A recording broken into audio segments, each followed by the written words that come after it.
Have to go ahead and get started. So, once again, the party finds themselves just outside the great city of Varkenbluff. On the outskirts of the city, a river runs parallel to a road, and alongside this road are many parks and benches and gardens for those of leisurely persuasion. And it is in one of these parks that the party finds themselves waiting once again for their contact in the Golden Vault, Mira Rahir, rather.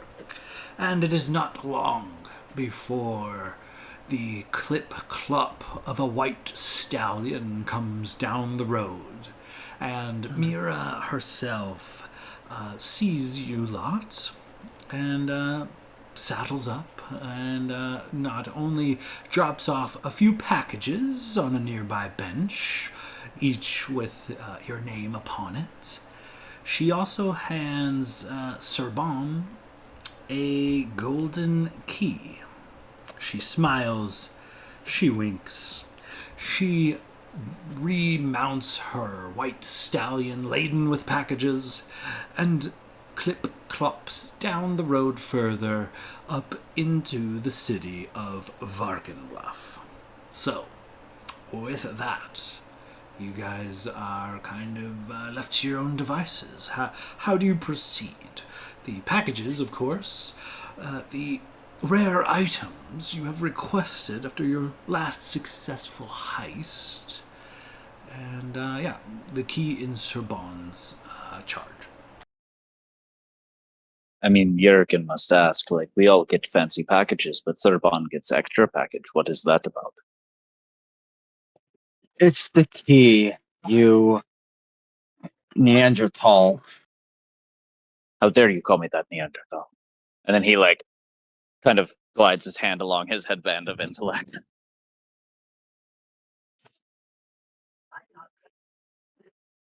Yes, it's the key for the next mission if you guys are so interested. Which one? Tell me what to walk. So I'll pass out the packages, and then I will install the horseshoes of speed, and trying to just throw the key at Lavandro and be like, "All right, do the thing."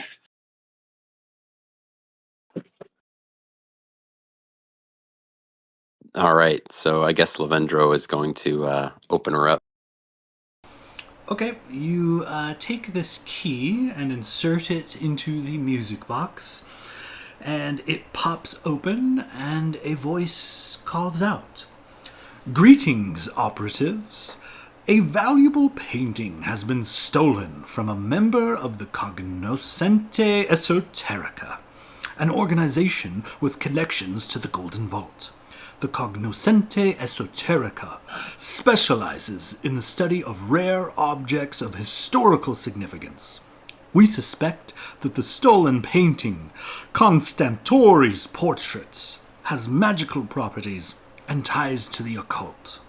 This quest, should you choose to undertake it, requires you to infiltrate the guild house of the Agile Hand, a dangerous thieves' guild.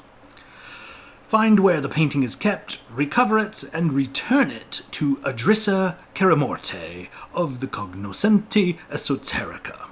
A preliminary meeting with Adrissa has already been arranged, and a coach will arrive shortly to deliver you safely to her location. Good luck, operatives." And the key is sucked into the box, and the box slams itself shut.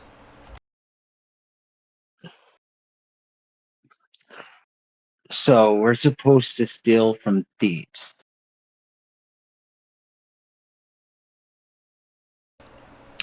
And with that, a coach pulled by 2 black horses arrives not long after the key vanishes. A coach driver, a cheerful woman, invites you all to climb aboard and offers to deliver you safely to your next location.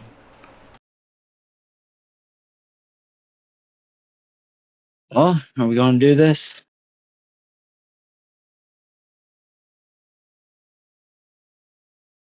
As long as they keep paying, Jurgen will certainly continue to work for them. I mean, look at this. And he just gestures to this like litany of magical shit he has accumulated for these last couple jobs. Why, yes, it sounds like this could be fun. Sound like Dracula. I don't like that. I mean, it does sound like you're a bugbear in a top hat, and that's kind of how I picture Lavendro. I want to talk like James from fucking Team Rocket.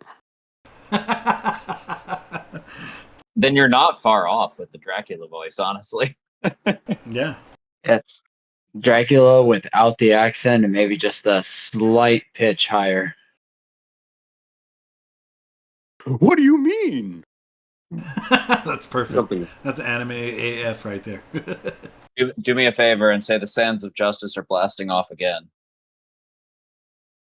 The sands of justice are blasting off again. Nailed it. Yeah, you're there. Spot There on we go. for sure. With a top. All right. So, rain begins to fall as your coach pulls up beside an open barn surrounded by fields of dead corn. A tall, well-dressed woman emerges from the barn as you exit the coach. "Thank you for coming," she says with a smile. "I am Adrissa Karamorte. My organization would like to hire you to retrieve a painting that was stolen from us by a thieves' guild. For the painting's safe return, I am prepared to pay you 2,000 gold pieces. Let's go inside and escape the rain, shall we? There is someone else I would like you to meet." And with that, Adrissa enters this somewhat dilapidated open barn. As you guys kind of proceed, in the middle of the loft, tied to a wooden chair, is a scrawny man with patchy facial hair. He is sweating profusely and chewing nervously on a cloth gag. Adrissa kind of addresses you. "This man is Grinky, captured during the theft of Constantori's portraits. He's useful information about the Agile Hand and its headquarters. I imagine you should be able to take over from here." She steps away from the man and finds a comfortable seat in a pile of hay and begins smoking upon a pipe as she watches you work.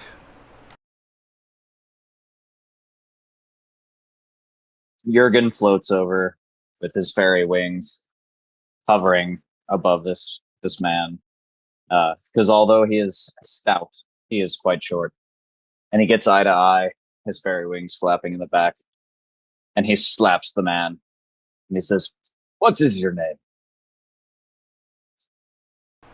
He just kind of groans through the makeshift gag. He goes, "Good. That was a test." And then he removes the gag and he goes, "Now what is your real name?" "I'm Grinky Brithwort." "Well, that was also a test." Because she said your name was Grinky. And he looks back at the group and he goes, "He seems legit." And then he does the, like, "I'm watching you" motion. And he gently drifts back and nods at the other two.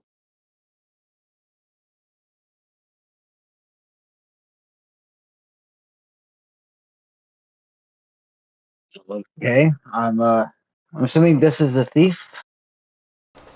As Adrissa takes a big rip off of her pipe, she says, "Caught him during the heist of Constantori's portraits. It was his job to watch for the guards. Not too good at his job, I'm afraid. Well, I would say not. All right. Look, big guy. My little friend over here, he's not very patient. We need to go find this painting. We need you to tell us where it is. Otherwise, he could get even smaller and into very uncomfortable spots, if you know what I mean. And Jurgen just cracks his neck aggressively. Go ahead and give me an intimidation check with advantage.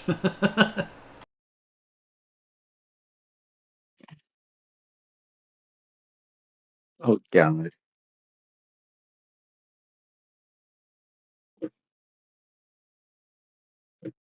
How's a nat fucking 20 sound? Excellent. He spills the beans. He's like, all right. I'll tell you what I know. Well, all right. Guildmaster Dusk. She leads the Agile Hand. She's a trained assassin with powerful political connections. Getting inside the guild house might not be easy. The windows of the guild house are boarded up, and its doors are usually locked. There's at least 3 guild members that have master keys to the doors. Guildmaster Dusk, of course, Elix the Saint, one of Dusk's lieutenants, and Jaymont the Sinner. He's the guild's resident spy. The Master of Ravens might have one as well. Gwish, I'm not sure, but I would assume. If you want to get your hands on a master key, I would guess your best bet is to snatch it from Elix the Saint. He frequents a seedy tavern called the Tipsy Tankard.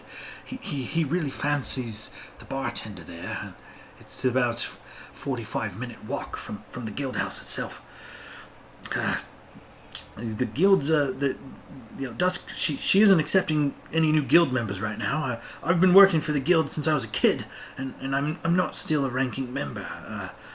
I don't know where the portrait is, but I'm guessing either Guildmaster Dusk's quarters or perhaps which would be on the second floor of the guildhouse tower, or perhaps hidden in the basement where new guild members are trained. Sometimes supplies are delivered into the guild house by riders on horseback or mule-drawn carts. All supplies are received and inspected by Laris Drott, the stable master at the livery stables. What else can I tell you? I'm not really a ranking member. They lean on me for a bit of the simpler tasks here and there, but I've really only even been in the guild house a handful of times.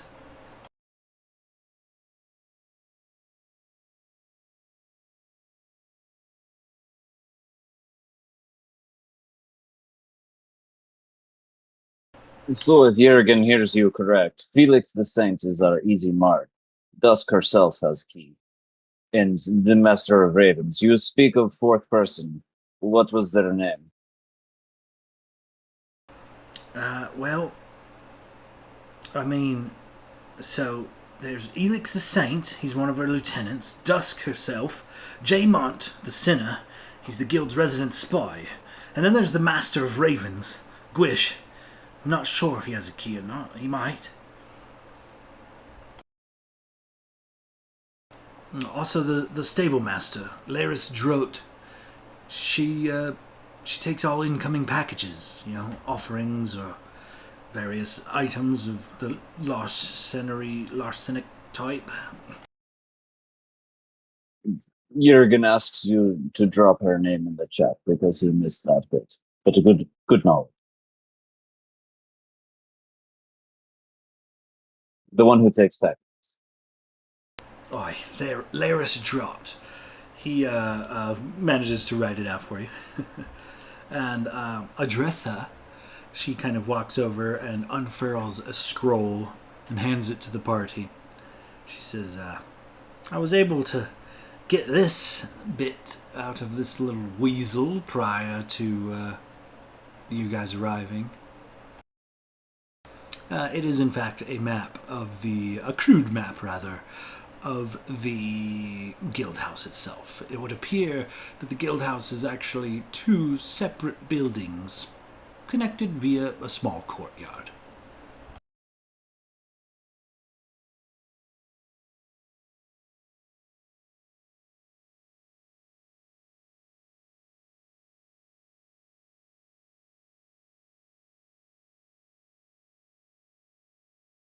Ooh, this will prove quite useful. Yes, this does make things significantly simpler. This Helix or Felix, what was his name? Helix? Felix? Elix the Saint. He's one of her lieutenants, Helix. and he's a bad, bad man. I'd think twice before crossing him. But he fancies the bartender? The tipsy tankard? Yeah, he's got a thing for her. He makes his way over there every night around dusk. He frequents the tavern. It's called the Tipsy Tinker. It's about a 45-minute walk from the guild house, and the bartender he really likes is named Carissa. He fancies her something fierce. Visits her almost daily.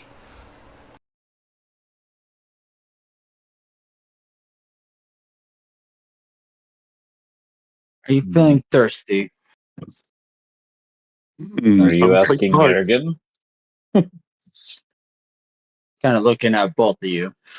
What sort of thirsty do you entice Jurgen with? Just like the evil finger triangle. Okay. And Sir Bon will reach into his bag and pull out a parchment and colored wax. Like he's pulling out a crayon and say, okay, she's a bartender. She attends a bar. This Elix will go to bar to talk to bartender. We can rob him there of key by going to get drink at the bar. And he's kind of drawing circles and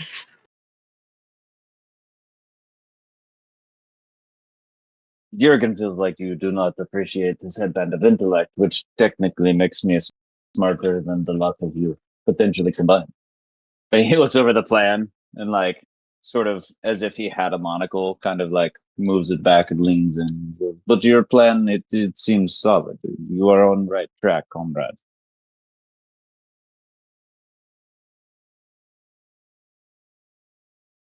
and what's your opinion there, Furball?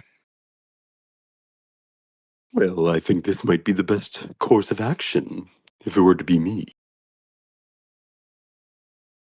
We can kind of catch him away from the guild, and maybe we can swing a deal with the barkeep. I'm sure Something. if we chip in about 20, 30 gold pieces, you might find the extra strong stuff and help him go to sleep.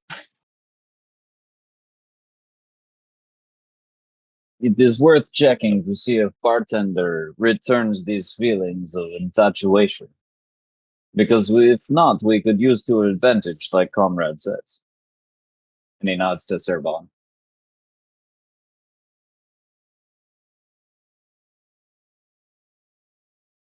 Sir Bon mounts his trusty steed and says, all right, let's go get drunk. Before you guys depart, Adrissa kind of steps forward. Everyone seems to ignore the activities of Dusk and her guild.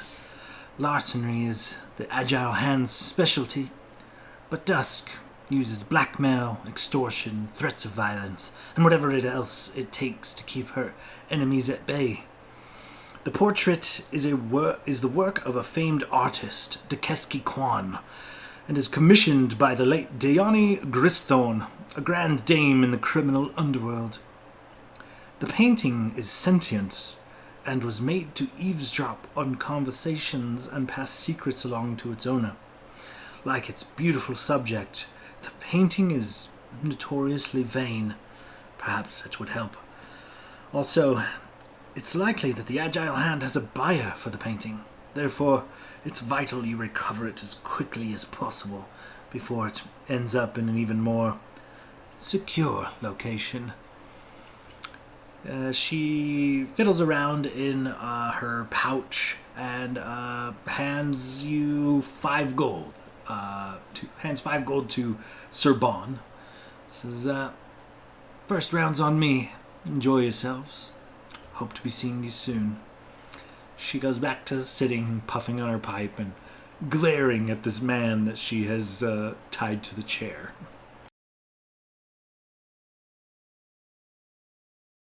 Sean, can you drop the name of that painting in the chat? I just want to make sure. Yeah, it's actually a bugger of a word, but I will drop it in here. Let me find it real quick. Okay.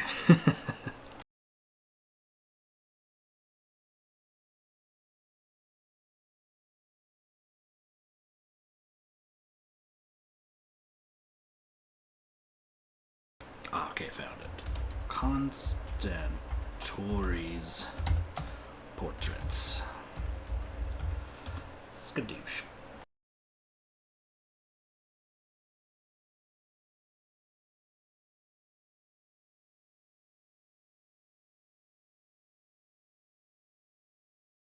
The rain, alas, does not seem to let up as you guys kind of make your choice.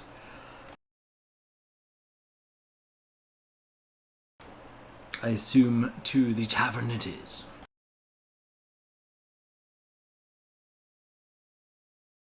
Yeah, so what's our goal, guys? It seems like go to the tavern, try to wedge the like Elix's love of the barkeep in a way that would get us access into the guild where this current painting is being held.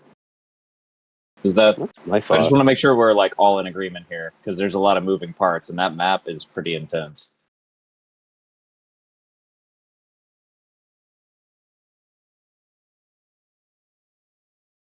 Yeah, I mean, I was just thinking get to the the tavern and almost just kind of feel it out, improv it a little, and see what happens. I just want to make sure that we're working toward a goal and not just tossing shit in the air. But it seems like we could leverage this.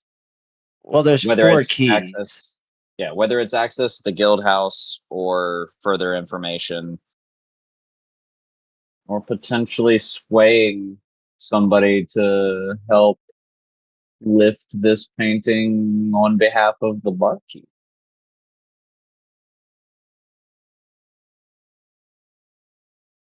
I mean, it's possible.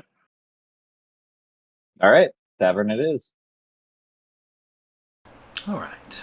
Making your way to the Tipsy Tavern, about an hour's walk, and well into the city of Varkenbluff. As the hustle and bustle of the city kind of occurs around you, you make your way into the tavern at about dusk. Only a couple of patrons sit sipping ales, having a hushed conversation, while this female barkeep shines the glass, and as she spots you enter, she says, "Oi! Well, and what can I do for you lot? New faces. Hope you brought a bit of coin." She smiles, and you clearly see several gold teeth.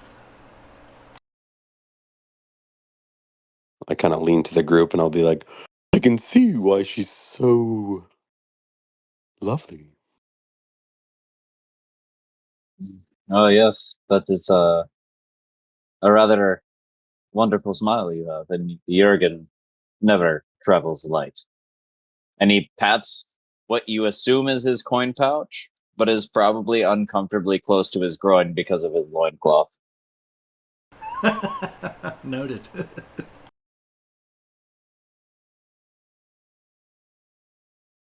She cocks an eyebrow and bats her eyes flirtatiously. "So, what are you lot having today?"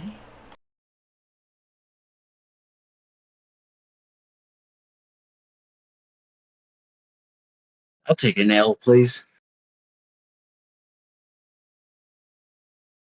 Well, we've got quite the selection. You want something cheap, something pricey, or something somewhere in the middle? Somewhere in the middle. Ah, not a problem. 5 silver pieces. She pours a massive this wooden tankard of ale and slides it your way. He pays exactly 5 silver pieces. And you lot, she gestures to Levandro and Jurgen.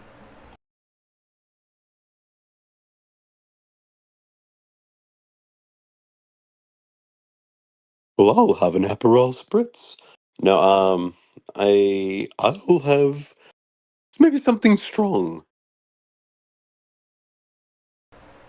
All right. 8 silver pieces for you, and she pours you some sort of spirits that come out of a thick black jug. You can tell just from the fumes wafting off of it. It is quite potent.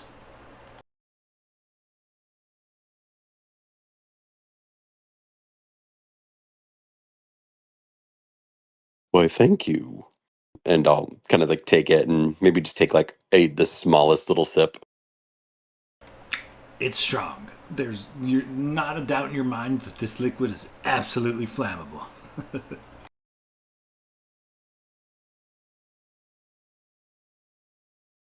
Flammable, you say?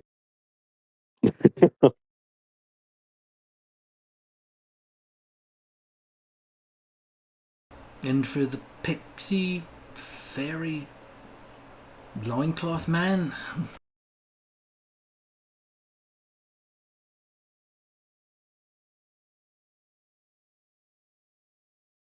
strong silent type. I like that. She bats her eyelashes at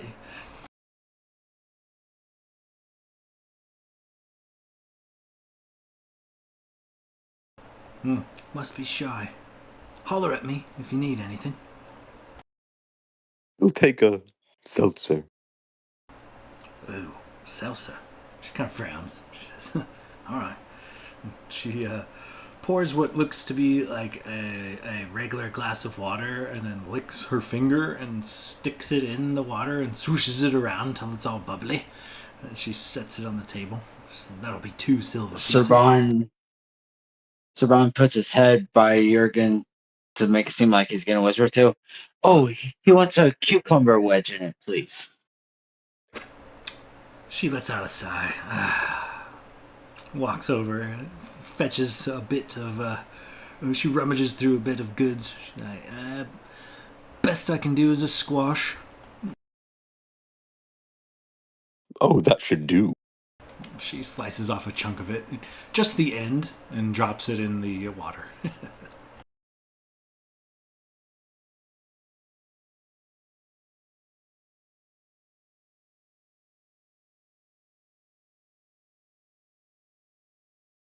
Let me know if you need anything else. She smiles and goes back to her duties, wiping down counters and sweeping floors, etc.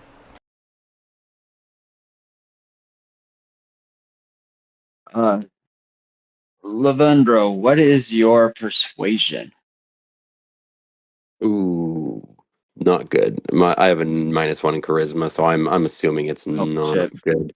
Yeah, Um, you have to be proficient to make it. I no, I do have a +2, even though I am a -1. So, yeah, you're, I just said the word. Proficient in Proficient. it. And I don't know what Jurgen has. I just know, Serban has a 0, so it'd be a flat roll. So I'd say, maybe try to get some information on Elix. Just, say you heard his name around town or something. Or we'll do the same character. Hey, you should ask her about Elix. They, like, you heard about him around town. You're just trying to find out what's true or not. Just especially with dealings maybe with the guild or something, and see if she'll give us some details on him, point him out even to us, and see what we could do from there. Ooh, yeah. I'd imagine like we kind of have like we're still at the bar, but maybe like have our backs turned and we're just kind of like talking. Ooh, yes. Maybe we can get some information out of her. But play coy. You do you, boo. So like probably as she was like, well, let me know if you need anything else.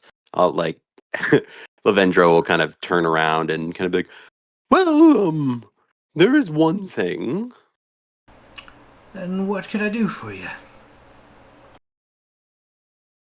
Have you heard of a character named Elix by any chance?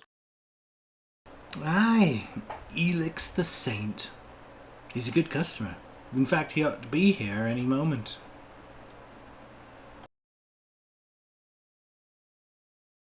How do you feel about this Elix? I know he's a good customer. Elix?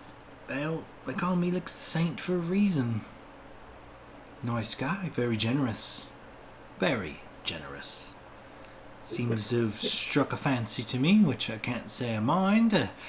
Not really interested, mind you, but the more interest he seems to show, I see more and more of not only him, but that swollen coin purse of his. I rather like that. No, so you don't fancy him, really, but he fancies you? Aye, he fancies me.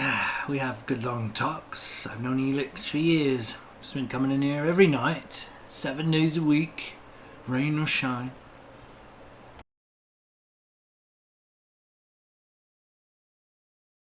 Keep him on the hook, my mother always said. She giggles. Hmm. Well, speaking of hook,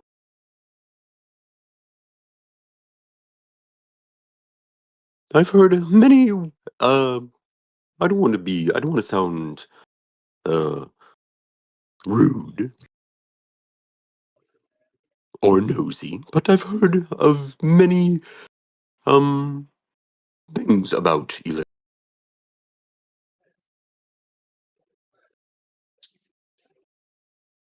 I hear he might be mixed up in some bad company. Well, I don't know about that. I don't really get that vibe, but I never really ask where the money comes from. But I'll tell you, in the years that I've seen him and known him, I guess he does have a handful of shady friends, but for every shady shadow lurker he seems to buy around for, or spare a few coins to, he's equally friends with many nobles and politicians around these parts. They call him Elix Saint for a reason. He's very generous, whether you're a pauper or well-off nobleman. All right, time for bed. I guess we're going. Yes, it appears it is time for bed for all of us. Thank you for your Off to bed. So, well, good luck with that, mates. I don't No, have rooms.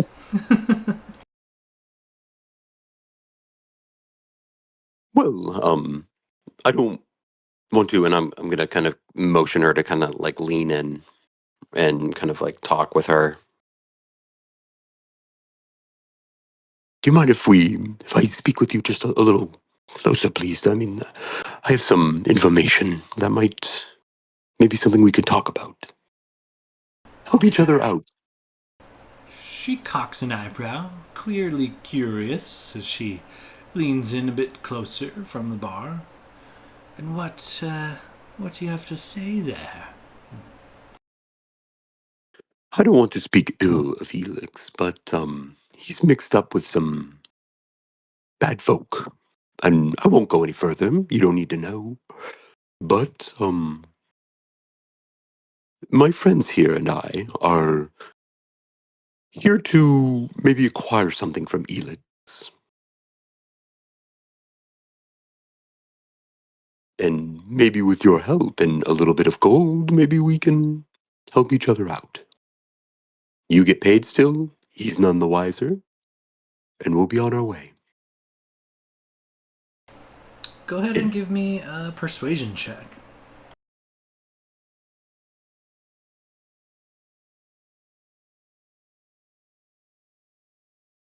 Okay.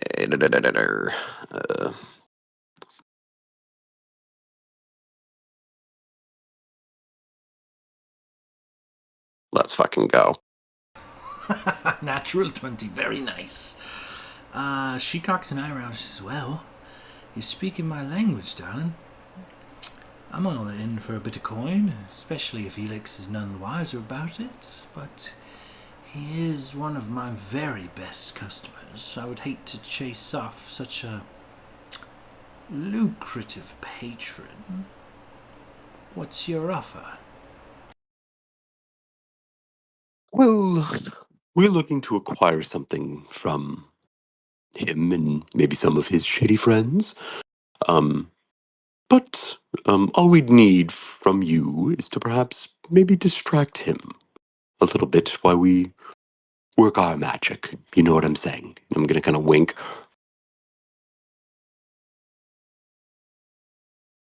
I imagine I could make sure he was focused on me and only me for a time.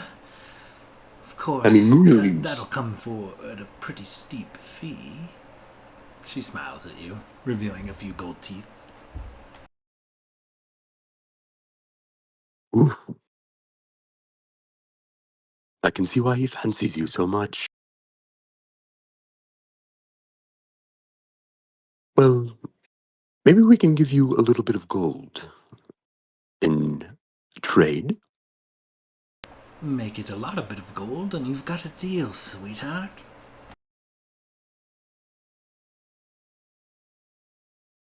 Jurgen prefers to deal in numbers. What is it exactly that you're seeking? And he pats his coin purse that's uncomfortably close to his loincloth again. Do I hear a jingle? Like, can I know if it's actually coins? I guess that would depend on Jurgen. It is a little bit of both. It's like someone patting a leather bag. It jingles once, but it does not continue. It is pressed firmly against his thigh. She gives you like the up and down eyes, you know, she inspects your silhouette. She says, well, like I said, Elix is a good customer. 365 days a year he comes in here, buys several beverages, chats me up, and leaves quite a hefty tip. If I was to risk my patronage with said customer, I would expect to be handsomely rewarded. What are you offering? She once again Elix is eyes not Jurgen. Elix is not the only person to leave a hefty tip. And Jurgen kind of like gently lifts into the air, but then like flexes hard in like a Schwarzenegger pose a little bit, like popping the quads and the biceps. She grins and blushes a bit and bats her eyelashes. You sure you don't want nothing but seltzer water there? The body is a temple, as you can see.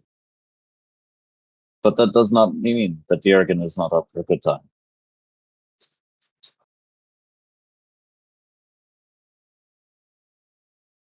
Well, good times are easily found around the tipsy tankard. But what is not With is gold. a barkeep as such as yourself, it is easy to see. And he winks and then like pops his pecs a couple times. She's clearly fascinated. She's definitely, making more eyes at Jurgen. You're cutting out a little bit, buddy. Is that just me? He is cutting a little. All right, give me just a sec. I'll disconnect, reconnect.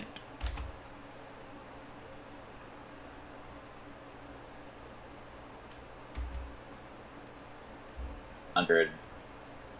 All right. The fuck? I have 60. I haven't bought anything. I I've haven't just been either. shelling it for like 5 heists. Well, I don't think Will's been in all the heisting. I think you and I have. Yeah. I've accumulated a fair amount of wealth. I don't have like jack shit for items, but I do have a decent amount of gold at this point. And like a couple random things that might come in handy. But honestly, most of the shit that I've accumulated is attuned items. So it's really just like gold and the shit I'm wearing. I have almost nothing else. Hence the loincloth. I will throw 59 gold at her. No, I mean, no, not literally.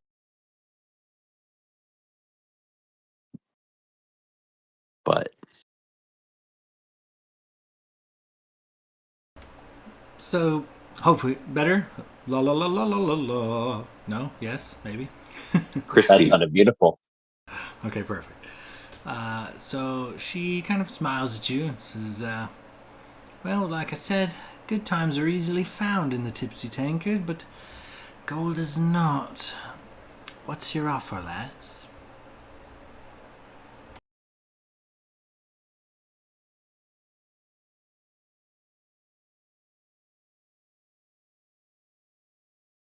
well, I'm sure you can be compensated quite fairly.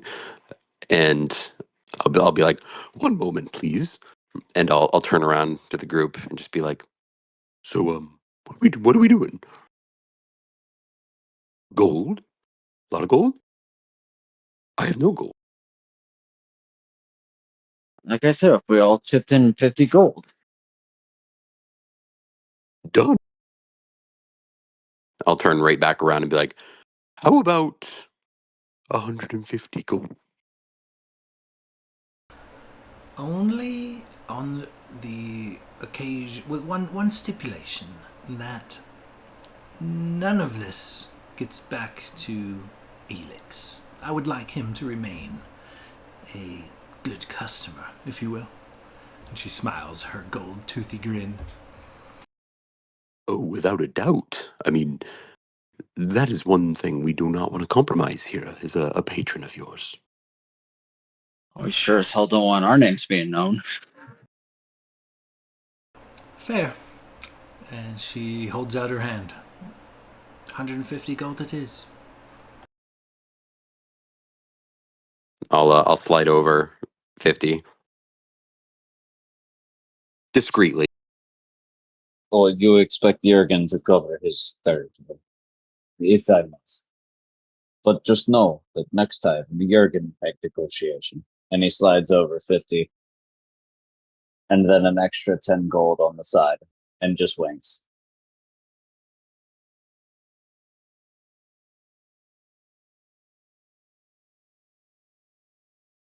$50 gold over.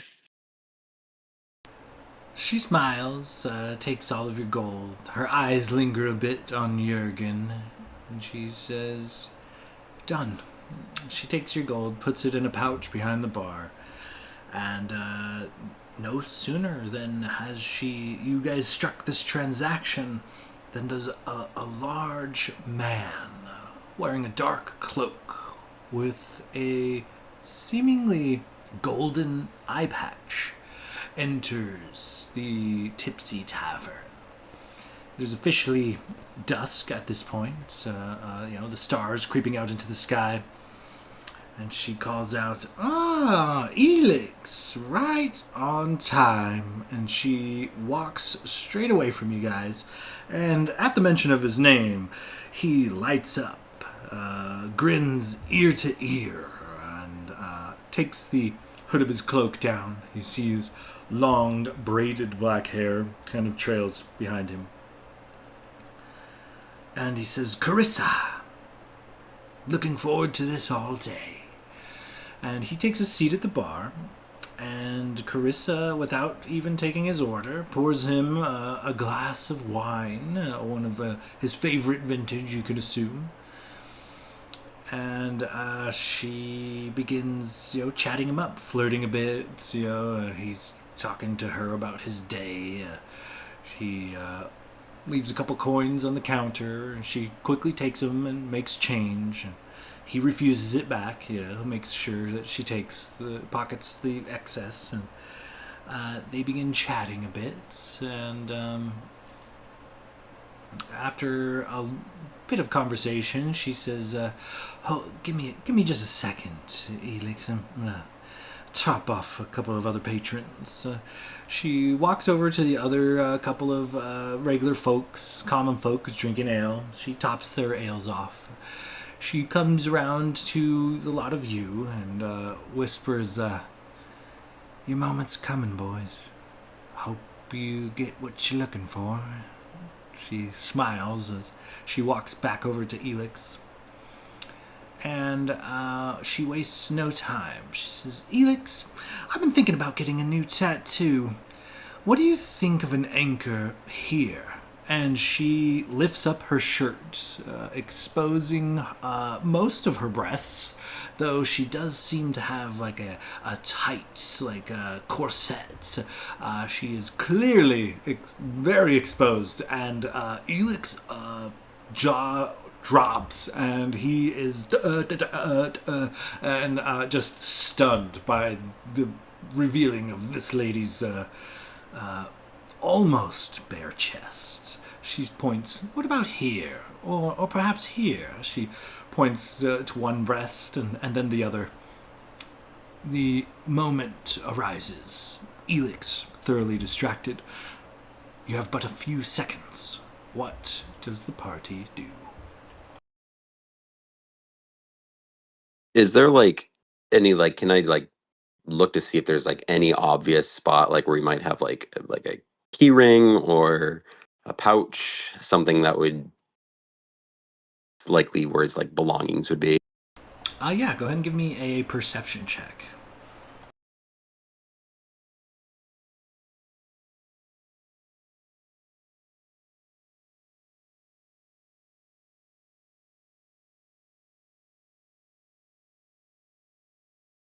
18? On his belt, on the right side, there is a hefty coin purse, a long sword, and a key. A single key on a loop.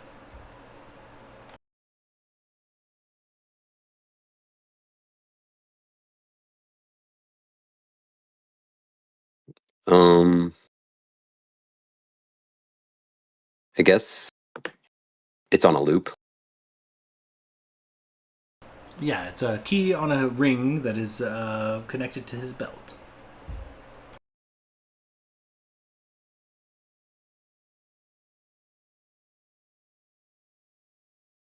Oh.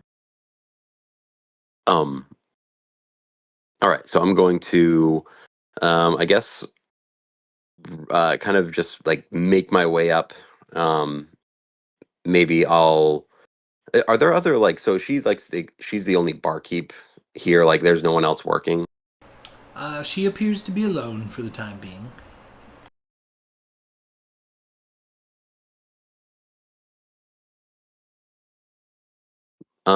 Okay, I'm going to um I guess just kind of make my way up super quickly and try to see if I can get that key off of him. Okay, He's alone, right? correct. He's alone. Go ahead and give me a sleight of hand check. I'll say with the distraction provided, you can make a sleight of hand check with advantage.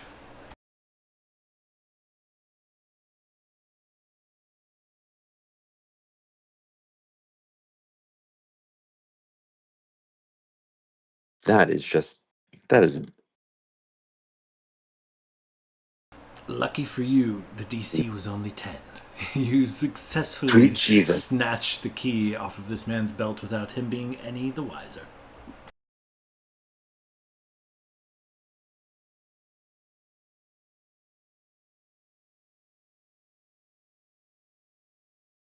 Oh, sorry. So I'll make my way back and sit back down at the table, just kind of acting normal, and then I'll look at her and just give her like the big thumbs up. She throws the blouse back down around her bosom. She says, well, maybe another time. I can't decide if I wanted black or red or blue. What about you, Elix? Do you have any tattoos? And she just starts going off on a conversation with Elix. She's working him easily. She's smiling and batting her eyelashes, and Elix hands over coin after coin after coin, drinking drink after drink after drink. So Jurgen waits around for him to have a couple drinks, and he sees it. Theoretically, I guess, sees him kind of get a little loose, and Jurgen sidles up to the bar right next to him, and he goes, "Oh, you're familiar with our wonderful barkeep as well. Uh, I I can't help but just revel in this hospitality. You know, we've bonded over, mutual ideas of bosses who could be running things particularly better. Like just a tighter shift and whatnot." And he like kind of winks at the barkeep. And he says, "What is it you do? Are you a kindred spirit? Does boss not use too many people? Use too many people? Like what is your work situation like?" Elix goes from like this elated, jovial, kind of love-struck demeanor. Once you mention his boss, he tightens up. He's like, why? Who sent you? What do you know? My boss. Not that it's any of I your mean, business, but she's a great Jurgen leader. Jurgen was simply speaking in sort of vagaries. Like Jurgen has terrible balls, like I have big muscles, I have nice confidence, I have charisma. I can do much more. Boss is horrible, has no ability to manage things. I was simply speaking, trying to vent, if you will. But pardon me, comrade, I was not aware you had such wonderful working conditions. I did not mean to upset. He kind of sighs. His eyes you up and down. Well, you must not be from here, but I can forgive your transgressions. But yes, I have quite wonderful working conditions.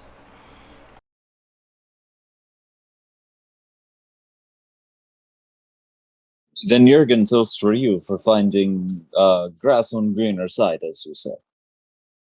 And he like lifts his drink and cheers, and he like kind of gently drifts away, floating with his tiny wings.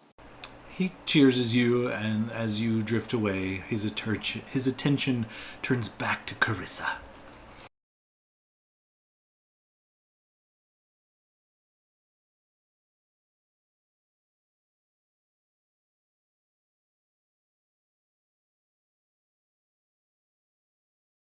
I guess I'm gonna go ahead and make my way back up to kind of the front with to Carissa, and like not even acknowledging um, Elix there, but I'll just be like, "Oh, this drink is way too strong. I don't think I'm man enough to drink this." And I'll kind of like put it on the counter, almost kind of like in a way, like kind of like taunting Elix without really like recognizing him. You know what I mean? Just kind of like, "Oh, I can't handle this." I kind of want him to drink it, so maybe he'll like start pouring some more coin out for her, kind of Okay. give her the look. Go ahead and give me, we'll call this a performance check.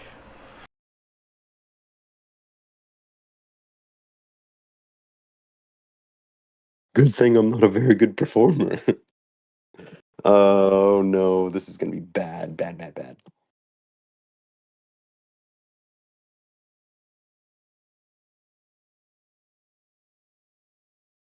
Ooh.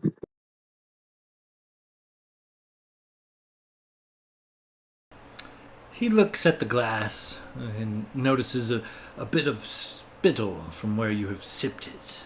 Ugh, disgusting.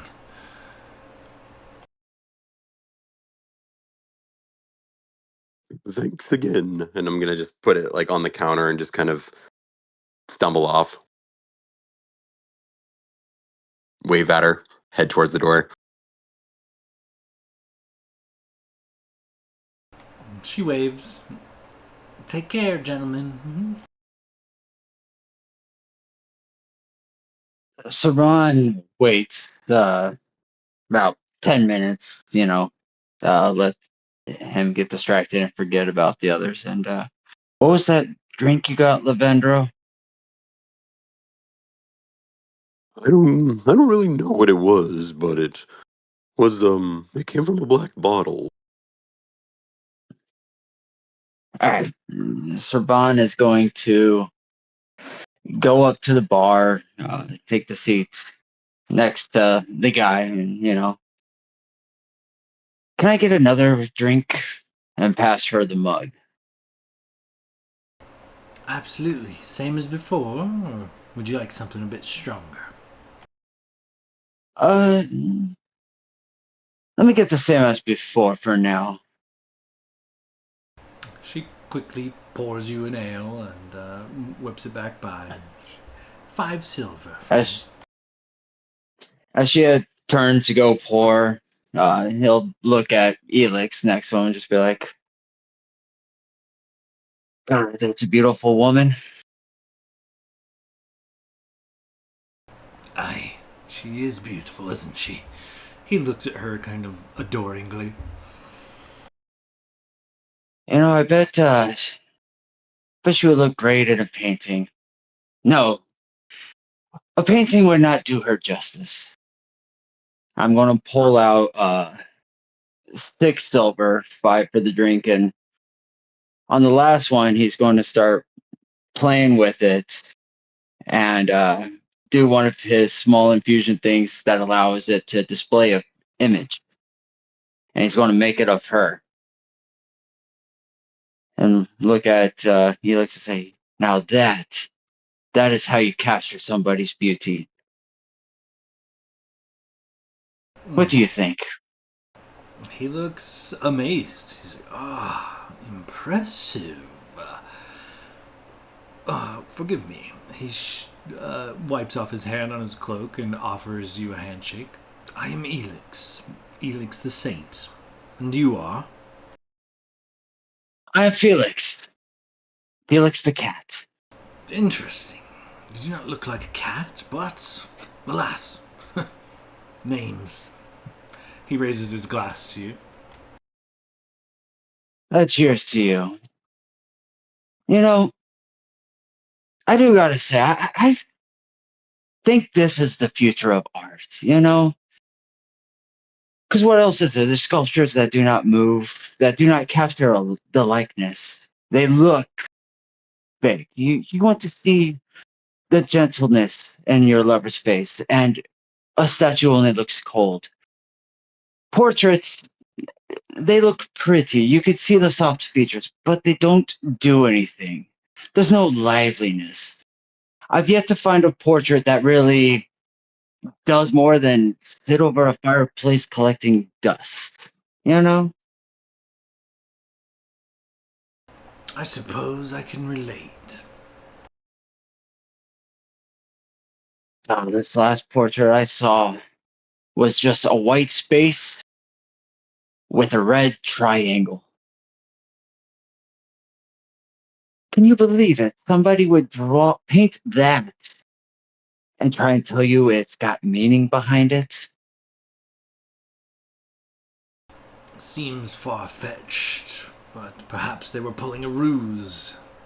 Perhaps they were trying to free or liberate some nobles of their coin by peddling subpar wares. It is not uncommon in these parts. That's what I was thinking too. What about you? Have you seen any good art pieces lately?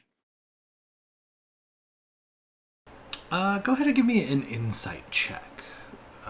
He shifts uncomfortably, takes a big swallow of his glass of wine. Can't say I'm one for a connoisseur of the arts, rather. I prefer the real thing. And he gestures to Carissa. A 19. He's lying. I see. You know, uh, my dear, you poured a shot from a black bottle earlier. I think I would like to try. How about 2 glasses of that? One for me and one for my friend the saint here. As you wish. She goes over and draws you guys a couple of shots from this dark black bottle and sets it down, one in front of each of you. I slide him over the glass and say, "A toast to beauty so bright it must be seen in person to truly appreciate it." He raises the glass and says, "Aye," and takes the shot. And then Sir Bond is going to spend the next however long he could get away with making more small talk and idle chatter, and every once in a while ordering another shot and starting to then spill more of his own than drink down. Okay, go ahead and give me. I would allow either a performance or a deception check here, call. Perfect. Same score. A 17. And with that, he kind of chuckles at your dripping on the. He's you're a bit of a messy drinker. As he points out that you spilled a bit on the bar and a bit on your chin and there's a bit on your cloak. That's potent liquor you're wasting. I'll show you how it's done. And he takes a shot, smooth, quickly, and downs it eagerly, with greedily even, without spilling a drop. Is he coming across as pretty inebriated now, or Yeah, go ahead and give me an insight check. 15? It would appear that Elix is a seasoned drinker, but after several shots and several beers, he's looking a little red in the face, maybe a little wobbly in the stool. I'd like to try again. Uh, about how would I phrase this? Trying to figure out a way to do the painting. Do you guys have any ideas?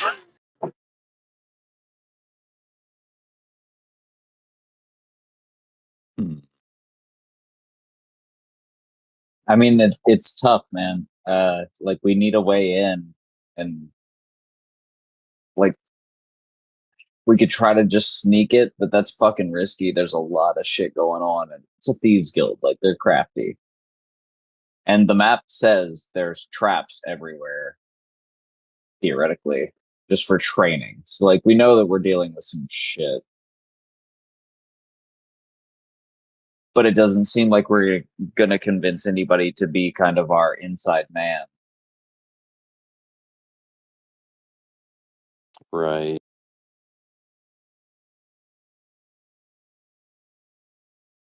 I'm still thinking we do the hack or the disguise self, and he walk us in, keep supplying alcohol.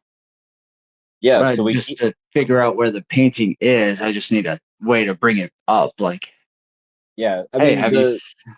the map kind of tells us like we need to get to the quartermaster's quarters. It's either there or in the basement. So like we have 2 general areas, but we have to get to at least one of them and hope it's the right one. And then we need a plan B for if it's the other one.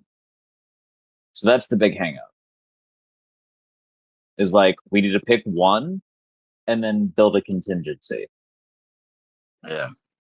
If Vendro can disguise himself as the barkeep and we keep Elix drunk enough to believe Levendro as the barkeep and convince him to somehow get us into one of the two locations, then we can probably work with that. But we need a way in right now. And it looks like there's a lookout on the balcony. So, like, we can't walk through the front door. I mean, what if I just disguise myself as him? I've got the key. You'd have an hour.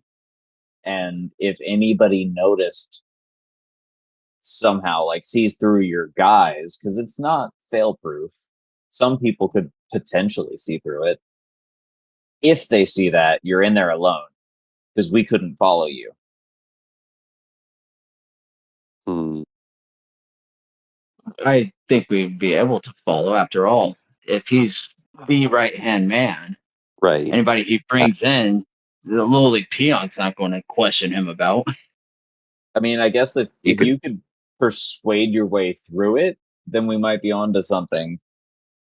But I don't I would know how good you just are trying at to. persuading. Oh, I could be bringing you guys to the basement. That's where like all the training happens, right? Yeah, I mean, you could definitely use that as a cover story for sure. But So I we feel like either need to get to the basement or the guildmaster's quarters. You could lead us, and then based on your conversations, like, shift plans if we have to, but we have to get to one of those two locations. But I'm down to follow you if you think you could escort us through and make up an excuse as to why you're bringing us.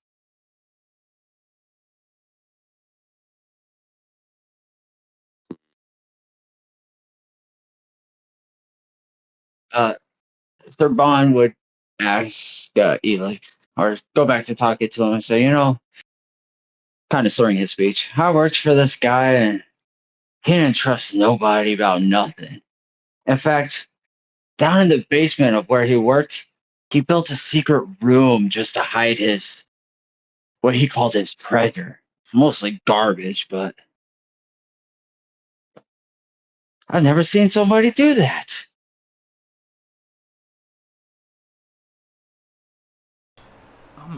Well, he takes another big swig off his wine. Yeah, worked with a handful of shady folks in my time, but all kinds of rats and weasels and moles dig into the dank, dark cellars. In my experience, you want to keep something away from somebody, you put it up high, where you could see them coming.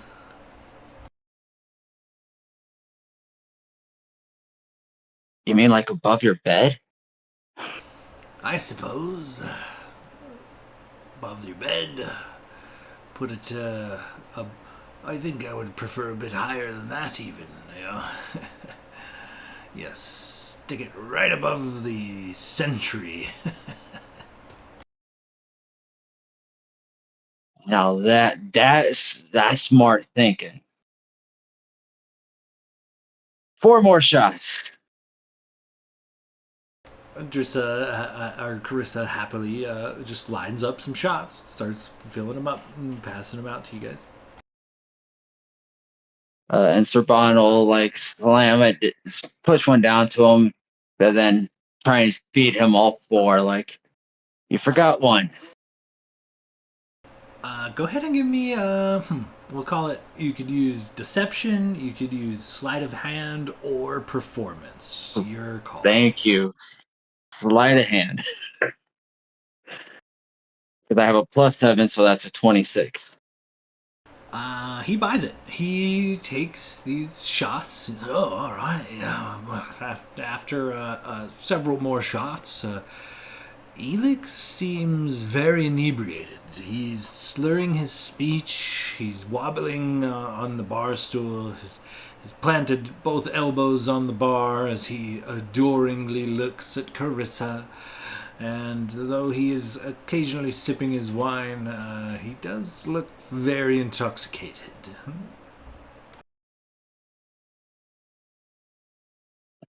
He'll do a couple more, just try and see if he can get him to fall to pass out. I think with a 26 and Carissa's help, it is not long. You keep feeding this guy shots, and you guys trade a few war stories back and forth. He talks about a bar fight once, or a duel in Carissa's honor, for someone disrespected her, or he felt that they did. And yeah, it is not too long. Let me roll a die here. Elix gets up to relieve himself and manages to fall on the floor, struggles to his feet, and just barely gets out the front door before and holding himself up on the wall, relieving himself, and he struggles to maintain consciousness. He's bobbing in and out. His head dips and his eyes close, and it is like almost the falling of his head that awakens him at the last moment. Two bloodshot eyes. He seems to be struggling to maintain consciousness at this point.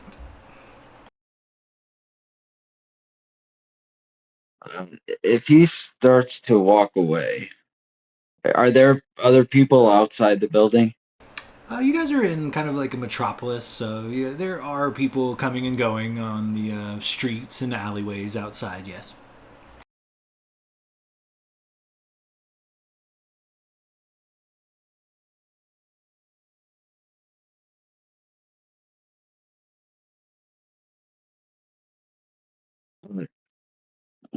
Quickly holler to Levandro. Quick, go grab him, yank him into an alley, and knock him out. Think of a bathroom. And Lavendro will automatically kind of have a flashback to that bathroom stall situation and how it was really a pinnacle moment and pivotal maybe in his career. And he's going to take that same integrity. Carissa, kind of noticing what's going on, she says, wait, 50 gold. 50 more gold. And I'll get him to come and stay. You won't have to knock him out. Another couple of shots at my request. He'll go down. You don't have to assault him. He is one of my better paying customers. Lavendro kind of like, well, all right. I mean, and I'm going to look at uh, Severon because Jurgen's I got only have it. 10 gold.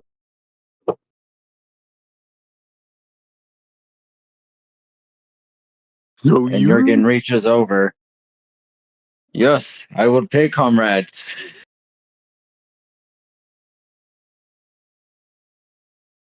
Yes, I take comrade. I don't hear a no, so. I fully agree to turn it. it down. What's up, Jurgen? So then I'm going to turn it down. Did you guys catch that? Because I did not catch that. It came in too low for me. I did not catch. I was trying to say I am not going to turn it down. So you slide her the 50 gold, and Carissa wanders out to the front of the bar, grabs Elix's arm, throws it over her shoulder, walks him back to his seat, pours him another. She tells him, "You need to sober up a bit. How about some water, darling?" And instead of pouring him a glass of water, she pours him a rather tall glass from that same black bottle. He chugs it as if it were, some sort of sustenance he desperately needed. And with a loud belch, Elix faceplants onto the bar, snoring loudly. Carissa looks at you with her golden toothy smile. Says, "It's a gift." Thank you. All right.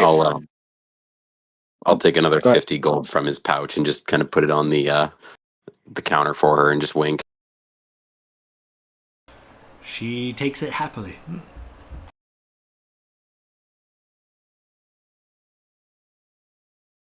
So as we That worked. walk out of the tavern, that's what I was going to say. All right. It's not in the basement.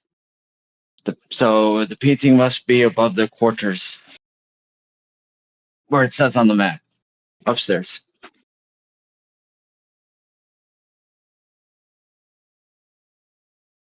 We have a key in. I think if you make yourself look like him and like you're taking us inside to the training room, anything you do after that, they might just bow down to. Jurgen Or has just say we're proposition. friends. If you were going to take that route, perhaps Jurgen uses his muscly wings and he flies up and he takes lookout on outside of building out, because if Guildmaster is on second floor and I take out the person on the balcony, then we have exit.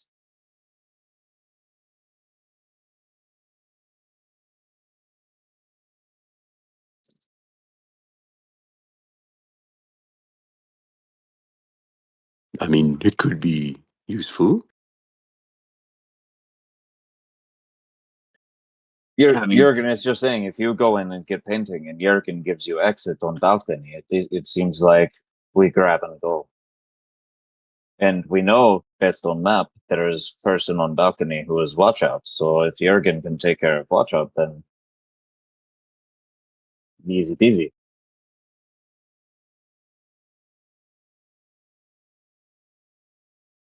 Lavendro will kind of look at Cerbron to see if he agrees. Kind of shrug. Huh? I could give you my boots of spider climb. So then once you get the painting, you can walk out of the window if Jurgen has it open and just walk out that way, and nobody will see you come back out carrying a painting, regardless of how you look. Then we put it on, hand it to me on top of my steed here, and we hightail it out of there at 70 feet. So with the dash, 140 feet every 6 seconds. Yes, this is what Jurgen says. And then Jurgen flies away, and Lavendro, you look very fast. Either way, as long as you get painting and you come out balcony and we give to Cerbon, then mission accomplished.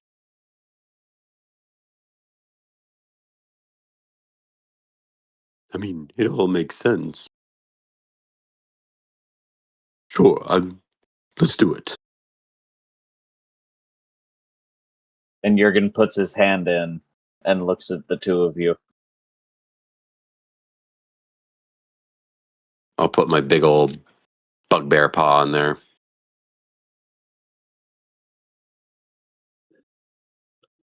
Serban rolls his eyes and puts one finger on top. And Jurgen goes, probably not going to work on 3. It counts down. Definitely won't work. But we're going for it. I guess that's our plan. So Yeah, Lavendro will make I his will way. try to take out the lookout to provide an escape. And hopefully you can get in and get the painting and just bail out the fucking balcony. And we'll go from there. Because it's 10:15 and we gotta move this forward. All right, so you guys leave the Tipsy Tankard and make your way towards the guild house. Now, it is late in the evening at this point, and as you guys approach, kind of tell me your plan. It is kind of a metropolis, like I said, so people are coming and going on the various roadways, but obviously getting a bit too intimate with the local surroundings might cause alarm. You guys approach this, the guild house. It is kind of two separate buildings. One on the right side has a rather large stables, and one on the left has kind of a very circular type tower. There are balconies, both in the front and back of this building, that seem to have someone on watch, as well as a single patrol that seems to just whistle and casually stroll about the premises, if you will. So, kind of tell me how you guys proceed. There is a lookout stationed on the back. Like, if you look at the main floor on the map, there is a stairwell, kind of behind the livery office area. There is a balcony on the second floor overlooking that contains a guard. And then on the kind of the main floor with the tower side, kind of in the front of the building where the two separate stairwells kind of walk up to this like awning, if you will. There is also another guard on this balcony. So two separate balconies, one in the front, one in the back, a single guard on each, and a third guard patrols the guild hall. So tell me how you proceed.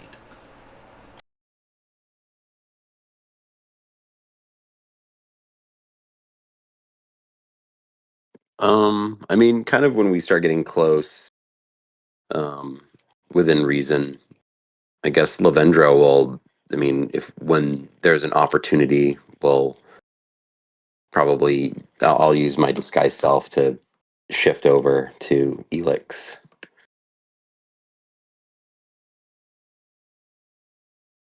Okay, How many perfect. uses of that spell do you have? What's that? How many uses of that spell do you have? How many slots do I have here? I can use it 3 times if I need to. Uh, yeah, never mind. The head of disguise is attunement. We wanted to have had an hour.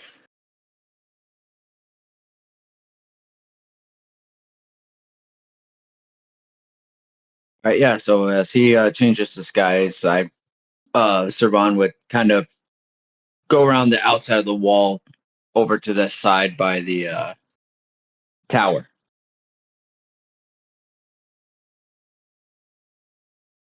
Okay, I will say that if you're kind of lurking by the wall on the outside of the tower, you are actually well out of view of either guard on the balcony. But go ahead and give me a stealth check to kind of either avoid or hide from the third roaming guard. Okay, what's my stealth? Oh, that's not bad.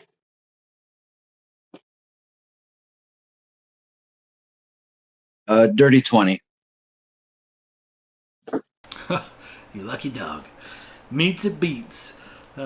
So yeah, this kind of just wandering about, whistling. This guard carrying a sword, brandishing a sword openly, not on his hip, holding it on his shoulder.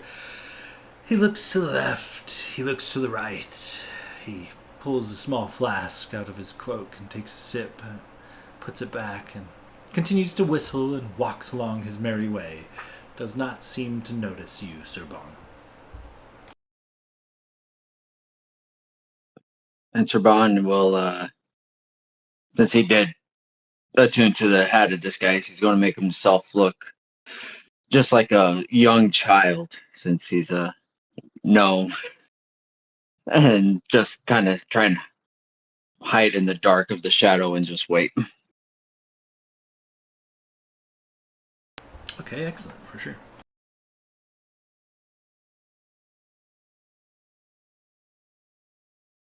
And Lavendro, I guess, will uh, kind of start making his way to the kind of the tower side. And so there's like a front entrance. Correct. There is a front entrance on the tower side, for sure. As you kind of make your way up the stairs and to the front door, The bandit upon the balcony notices your approach and just nods. Says nothing, continues looking out and watching the people come and go on the nearby street. Yes, I will. As I walk to the door, I will be very confident. And as he glares, I kind of make a connecting eyes with him and then do like a nod and will pull the key out to unlock the door and make my way inside. Okay. And a long, well-trafficked hall runs the width of this house. A staircase along the west wall leads to the second floor. As you kind of enter this little area, you notice there's the staircase that leads up to the second floor, and then kind of off to the right is like a meeting area. It looks like there are several tables. Well, one table. This room contains like several unmatched chairs situated around a long oak table, scarred with knife marks. On the table sits a half-eaten cheese wheel, 4 clay wine jugs, and some wine-stained flagons. This would appear to be where meetings are held.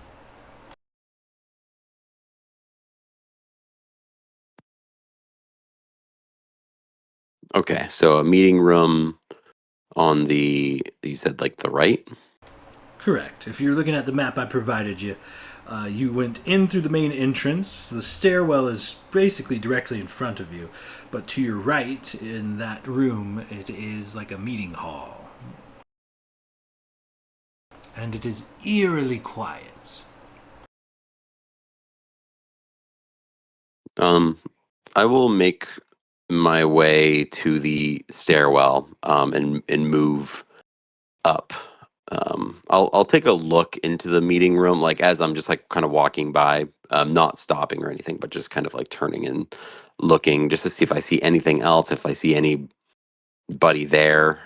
But if it's super quiet, I'm assuming no one else is. Go ahead and give me a perception check as you make your way up to the second floor.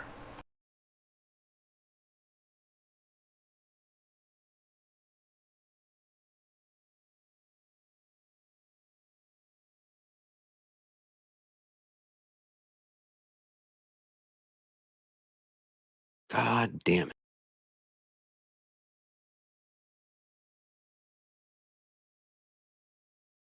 5. Nothing particularly catches your eye as you make your way up to this second floor. Let's see here. It looks like deep scrapes crisscross the floor of this spacious room you now find yourself in at the top of the stairs. Wood shavings scatter all around the perimeter. A string of oil lanterns dangle from the ceiling, suspended on block and tackle above several containers. Looks like mostly small casks and crates, although there is an earth-encrusted coffin here as well.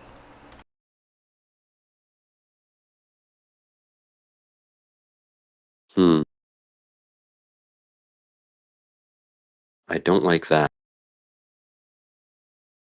So is there like a so is there like another so is it like a single room like up, or is there like more like doorways? So at the top of this stairs, there is a door immediately to your left. Let's see here. Yeah, a door. Sorry about that. These maps are wild. Okay, so there is a door immediately to your left at the top of the stairs. And then walking around the staircase, kind of around this room that's full of barrels and also this earth-encrusted coffin, there is a second door. So you have 2 doors on the western wall, separated by 30 feet, on either side of the staircase, essentially.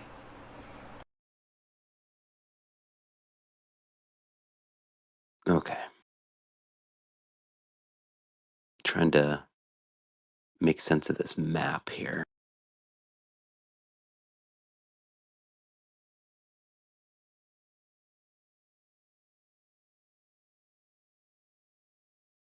Upon looking at the crude map, you can tell whoever drew it may not have been fully informed as to the layouts of the building. It is very crude compared to how the building is actually laid out.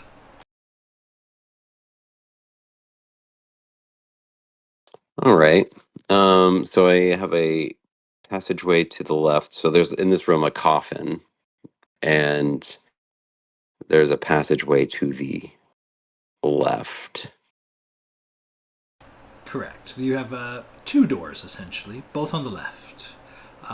One at the top of the staircase, and one that is basically at the top of the staircase, but it's on like the opposite side of the stairwell. So it would be like directly above where you took the first step on the staircase. So there are two doors on the westernmost wall. Okay. Um, I guess yeah, Lavendro is going to make his way and take the second door, Okay. the furthest. You creep past one door at the top of at the top of the staircase and make your way to the second door. The second door actually has a plaque upon it. It says Elix's office. As you make your way in, this office contains a plain wooden desk, a simple chair, and a fireplace. A door in the south corner sports a plaque that says Private. Enter at your own risk. A bandit stands guard outside this door. As you enter, he looks to you and simply nods. Goes back to playing a hand of cards by himself. He shuffles the deck and seems to be playing something similar to solitaire as he sits here in this office.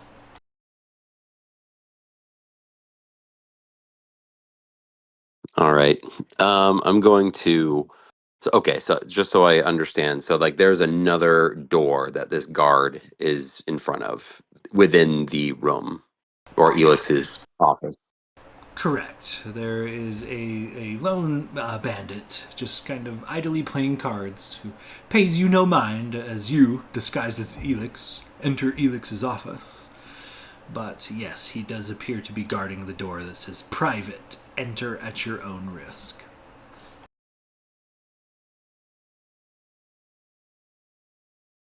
So Elix is Lavendro is going to go and he's going to go and like just be super like I don't know, have intent when he's doing this. He's going to just as he opens the door to come in, he's going to walk straight to the desk and sit down, and without even looking at the guard, he's just going to say, "Leave me." Go ahead and give me. I'll allow a persuasion, or an intimidation, or a deception check. And considering your disguise, you can make it with advantage.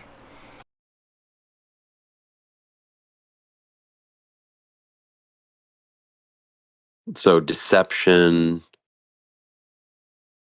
um, and let's see, what was the other one?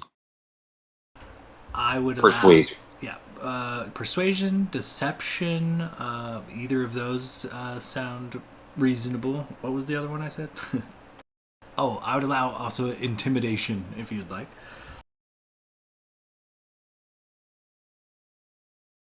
Okay.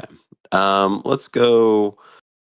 Let's just risk it all. Let's do deception. Uh,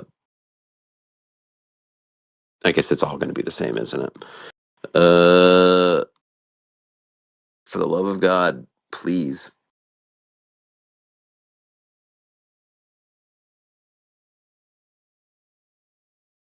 Man, what is it with this? The bandit kind of chirps back, but Elix, I said D- D- now. Dusk told me not to. I can't disobey her. You know there'll be repercussions for that. Maybe for both of us. Then why don't you take a bathroom break?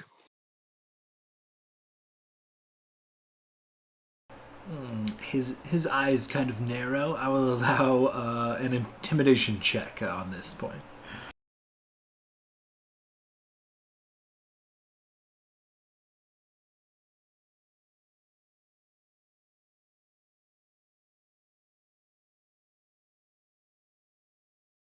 Intimidation. Make sure I'm rolling this out right. Oh, this is not going to be good. Jesus Christ, man. No disrespect, Elix.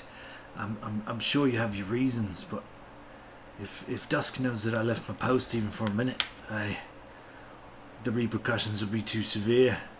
I don't want to be locked in the basement. Sounds terrible. Not again.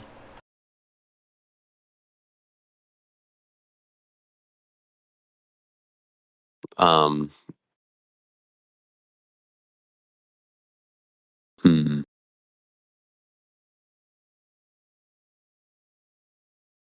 We'll give you some time to mull it over as you sit in Elix's office, sitting at his desk, as we kind of turn to Jurgen. Sir Bon has went and found himself a hiding place near the tower.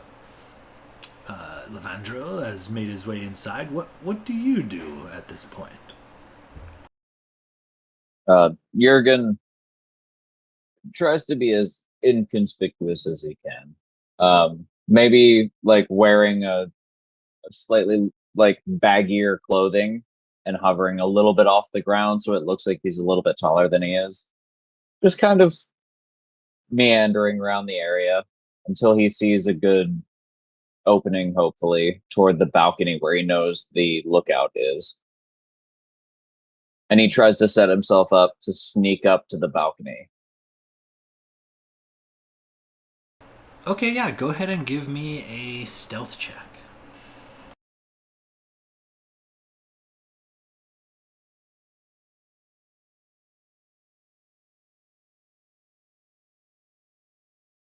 Yeah, that's a 9. As you kind of hoover your way up the balcony, the guard spots you immediately.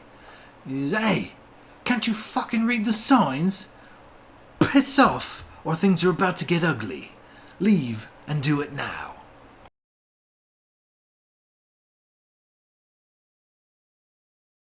And Jurgen keeps like he starts drifting up toward the balcony with his wings and tries to pretend like he's speaking a different language. Like there's a miscommunication. Like I'm looking for help. I'm just basically trying to bridge the gap. Like I want to get close enough to this guy on the balcony to do something, if that's possible. I'll say I'll accept either a deception or a performance check. You will have performance, sir, because that's a +4.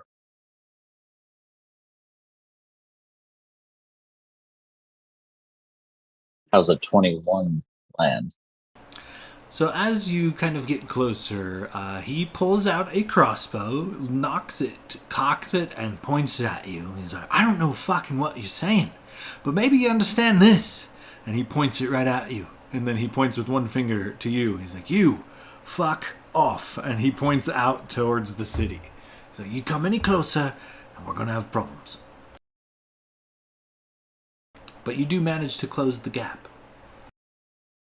So I'm within like melee distance of said person. Correct.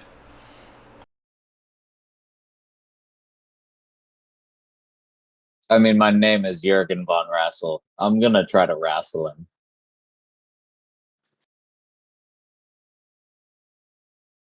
Okay. Go ahead and give me. Would you rather athletics check to try to like pin him to the ground, or are you just going to try to strike him and knock him out? You tell me what the plan is. I would like ideally, and you tell me how this goes because I think we're flying like pseudo RFS. But I would like to try to essentially like dip in since I have wings. I want to kind of like skirt under him and try to get behind him and put him in a headlock. I'm gonna try to incapacitate him. I don't necessarily want to kill him, but I need him to be fucking quiet and not conscious. Okay, yeah. Go ahead and give me an athletics check. Are you fucking serious? God damn that one. I have a +7. As you go in, he fires the crossbow and he backs himself up against the wall and he hollers. He says, "Fucking help! Boys! We got a problem! Boys!" And with that, we will quickly cut over to Levandro. Levandro, as you are contemplating what's going on with this guard, one of the boarded up windows, someone clearly slams their body up against it from the balcony outside, and you hear him holler, "Boys! Boys, we got trouble!" And the guard guarding the door to Dusk's chambers, he jumps up, he looks to you, he looks outside, he looks back to you, he draws his weapon, he's like, "Well, fucking come on," and he runs out of the room.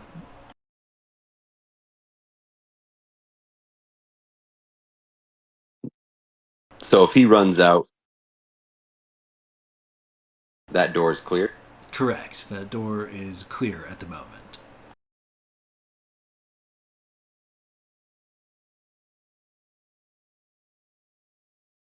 Um. All right. So I'll just say, go find the intruder. I'll go alert. Uh. Fuck. What's the fuck her name is? Dusk. I'll go alert Dusk. He nods and runs out the door.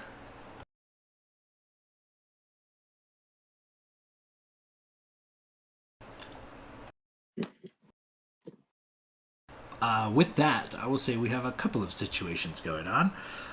Jurgen, you find yourself quickly double teamed by a pair of bandits, both wielding swords, and what was supposed to be an athletic takedown has simply landed you on a balcony, now flanked by a pair of bloodthirsty bandits who are keen on running you through.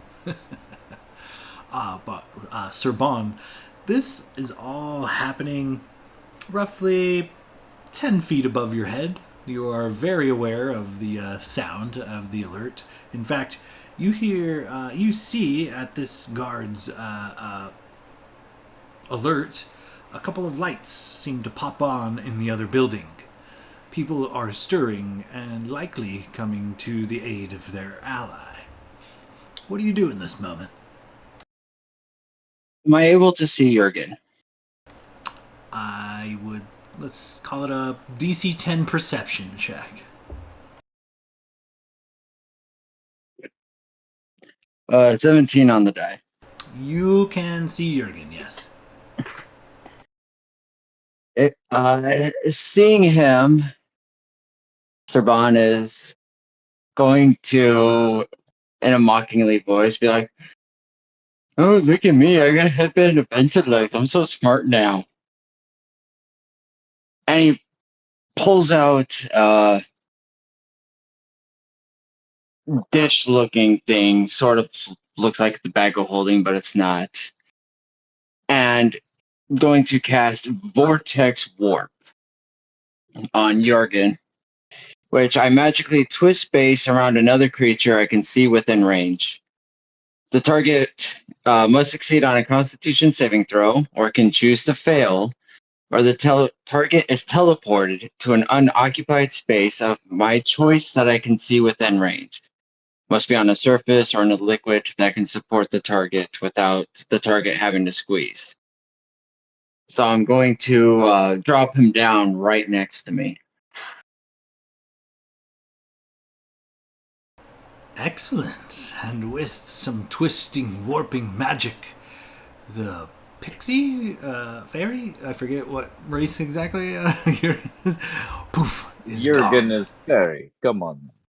Oh, fairy.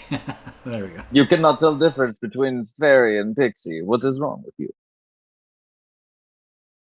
I'm mildly racist when it comes to the fae. I respect that. It's complicated. With that, the confused guards look back to each other and back around. What the fuck? Oh, hell no. What the fuck's going on? Rouse a couple of the fellas, do a search of the entire fucking place. We ain't having this. Don't fucking tell Dusk. We better have our hands on somebody or she'll fucking run us through. Move! They move out. They head into the building looking to seek out allies. With that, Levandro, you're the door unguarded. Tell me how you proceed.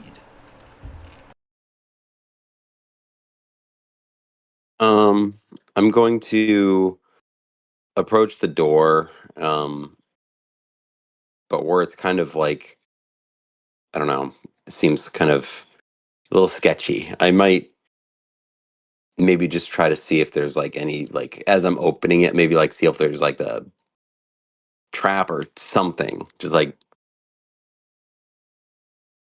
in case this guy was just like that's like double guarded.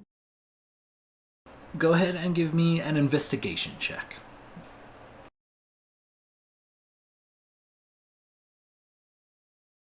Oh shit, I actually have an all right investigation. Not that it's gonna help. um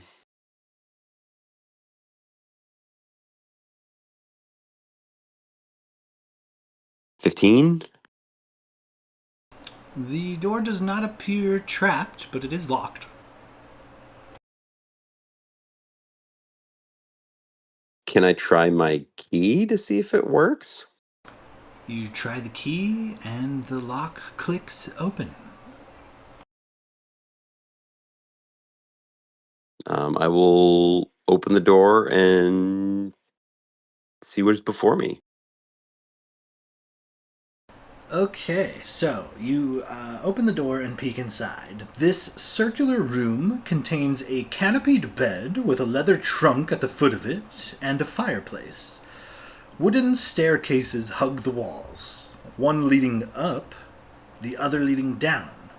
The scent of tobacco hangs in the air. Guildmaster Dusk, this half elf, seems to be asleep in her bed with her lover. You're not sure whom, but he is a very fancy, noble looking type. Very extravagant clothing, kind of askewed all over the room. And one thing you immediately notice, actually, go ahead and give me an insight check. Oh boy, this is tense, man. Insight? Correct. Not my strong suit. Sweet Jesus, please. 16. Nice. With the 16 insight, the map you were provided does not entail a third floor at all. But you were looking at a staircase up to the third floor of the tower? Question mark? You're not sure.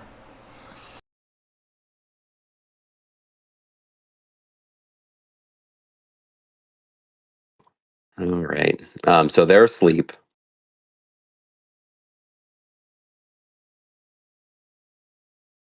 All right, so they are asleep, right? Correct. Both of them seem to be deep in slumber. Okay. Let's try this. Um, let me see. Um, well, first of all, I'm gonna as I like kind of walk it. So like in the doorway itself, like could I finagle it where I can use my spider climb boots to kind of get up onto the ceiling? Absolutely, for sure.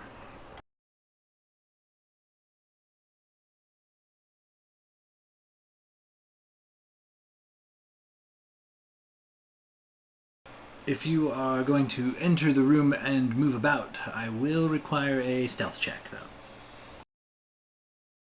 Yeah, I mean it's gonna happen anyways. I'll roll it. Um,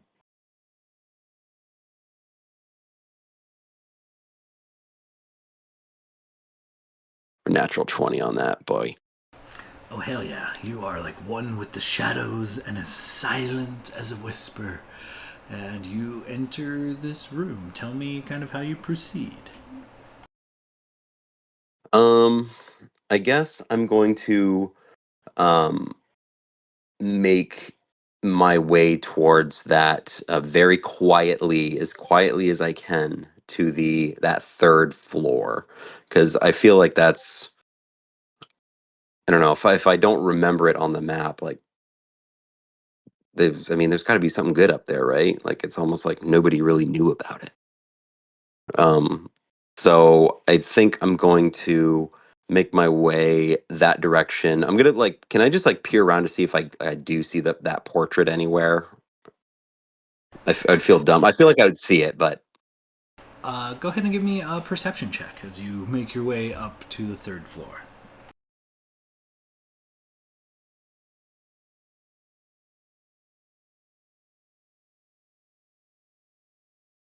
19.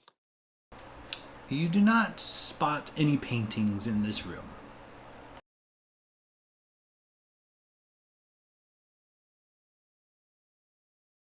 Okay. Um, I am going to, I guess, make my way to the kind of up the to the third floor in whichever way is going to be the best. Okay. As you stealthily make your way up to the third floor, the tower chamber is lit by a pewter chandelier suspended from beams that support a conical roof. A cluttered writing desk and padded chair are positioned opposite this descending staircase that you've just come up. A gold framed painting of a beautiful, well dressed man hangs in a shallow alcove near the top of the stairs. With your exceptional stealth, you move into this room quietly and undetected. Tell me how you proceed. Okay, so I see the painting. Um, is there looking around like is there like no windows or anything? It's just kind of a room. There are, in fact, several windows in this room, but they have all been boarded up. You, creeping up to the window and peeking out through the slits, you can see bits of the city moving about, lights flitting about, but all of the windows in this room have been thoroughly boarded. Okay.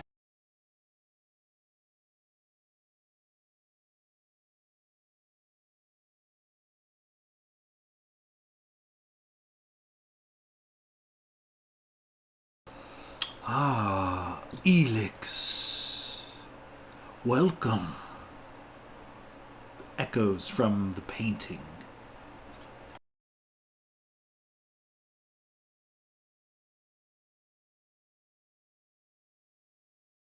Ah, it seems we meet again. Or is this the Yes. first? No, I would imagine you try to come and take another gander at me. I mean, I would if I were you. It is quite a beautiful painting. is it not? And the man in the painting seems to smile and take a bow. I won't tell Dusk if you won't. Ah, well, I guess this will be our little secret. Indeed. Take a gander. But then, do leave. I'm quite fond of my solitude. Unless you have any juicy gossip to share. How's your lady at the tavern? Did you get anywhere further?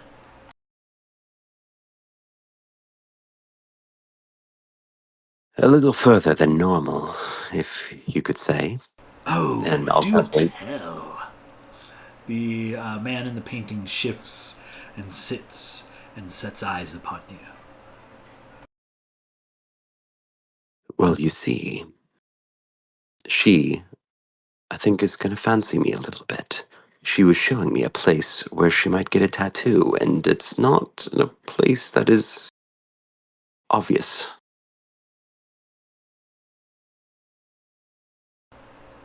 If you know what The painting smiles. He's like, ah, well done.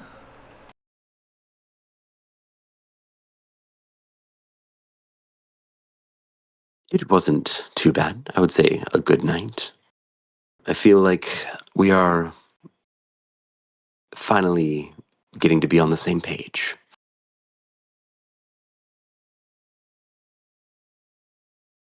And how have you been liking your quarters up here? Well, Dusk is a well of information. And, well, aside from that, there's not much to look at, but really, why would I look anywhere else? And he, in the picture, looks at himself through a mirror. Like, great views at every angle, and he just continues to kind of vainly admire himself. You are truly one of a kind. I mean, I don't think there's one that could. I've never seen such,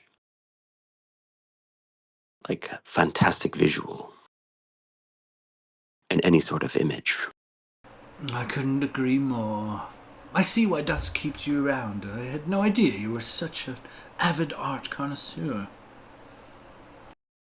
Oh, I mean, I had to come up here and just to see you myself. It was not the easiest. I'm sure you probably heard Dusk and her little partner down there.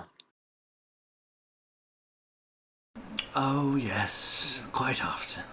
Speaking of, she has commanded me to not allow anyone access to this room. However, your flattery does entertain me.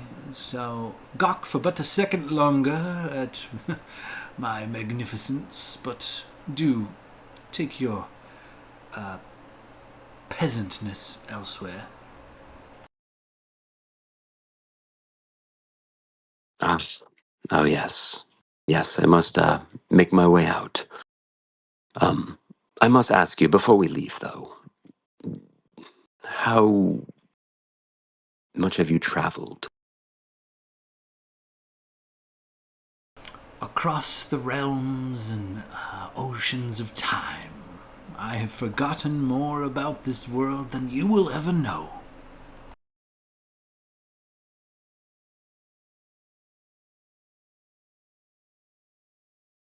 Well, how about one more trip? And I will make my way over and grab the painting. All right.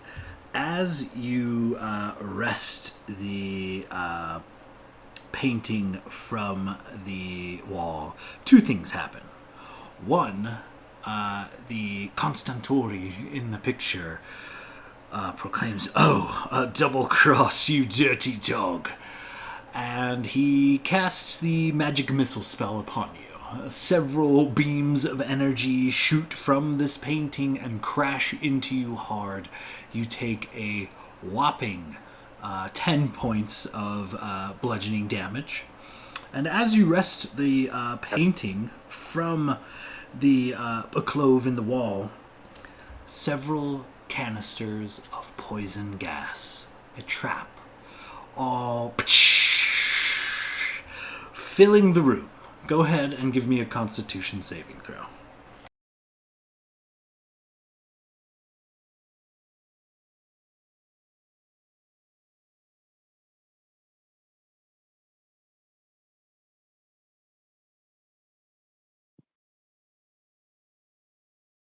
Oh, yikes, 10. Ooh, 10. That's a rough one.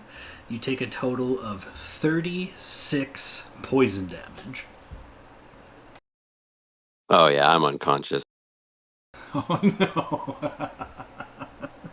Oh, yeah. It's kind of crazy. Like, it says I have 20 hit points, and I don't know how that's even possible at level 5. Ooh, that's... Your max health or your current HP? Because I'd imagine we would have long rested between heists. Yeah, you definitely long rested between heists, but 20 HP seems a little low for a level 5 Yeah. rogue. At level 5, like, I would- granted, I'm a barbarian, but I have 70 health. You should have more than that. Oh, or we're doing total possible? Well, we should Yeah, have I didn't... max health, yeah? Yeah, I let you guys take your max, I believe. I didn't make you guys roll out HP. I gotcha. Well, if we're doing total possible, I would have 50. So I would have 4 hit points. Okay, yeah. You are weak and you are struggling, but you do manage to wrest this painting from its resting place. The room is filled with a poisonous fog, and now I will. I'm gonna have to say this is probably gonna come down to initiative. Who's gonna go first? You or the painting? Because he begins doing the motions and enchantments to cast yet another magic missile spell. So you've got a brief opportunity here, Levandro. What do you do? I am going to uh, grab, or as I have him, um, I'm going to use color spray to blind him. Oh, excellent. Okay, okay. Does that require a save from me of any kind? Well, it's I basically roll out to see like an amount, and then the total HP he has, or however. Yeah, I'll read it. It says a dazzling array of flashing colored light springs from your hand. Roll 60-10. The total is how many hit points of creatures this um, spell can affect in a 15-foot cone. Okay, great. Yeah. So I just roll that. Yeah, let's go ahead and roll it out.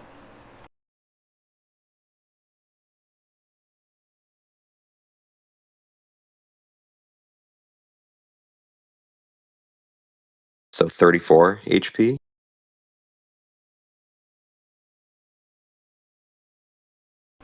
All right. And what kind of damage is that?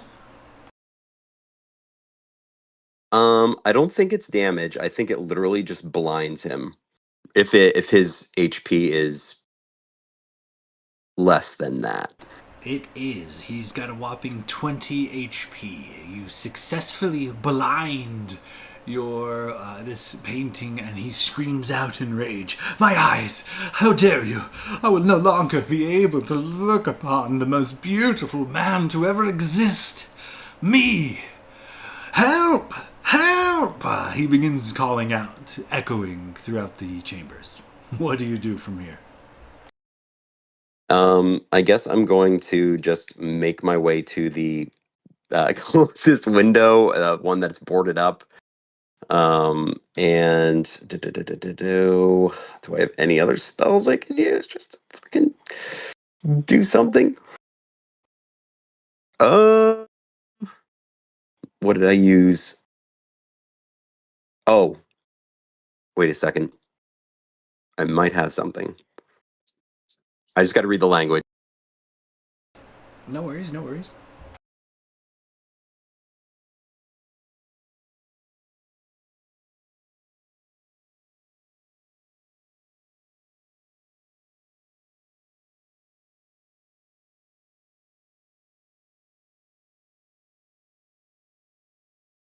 Oh, this is bad. I guess I am just going to. Oh, this is do or die. So the item that I picked for this mission, the rare item, was the Horn of Blasting, and I can use this horn and blow it, which emits a thunderous blast in a 30-foot cone that is audible 600 feet away. Um, each creature in the cone must make a DC 15 uh, con saving throw, and on the failed save, it takes 5d6 thunder damage. So I'm wondering, can I cast that at this like boarded wall and just see if I can blast my fucking way through? Absolutely, for sure. And here's the twist. So it says each use of the horn's magic has a 20% chance of causing the horn to explode, dealing 10d6 fire damage to the blower and destroys the horn. So I guess I don't know how we want to roll that. It's a 20% chance. 20. That's a 1 in 5, so I'd say just roll a d100. Anything under a 20 pretty much fucks you.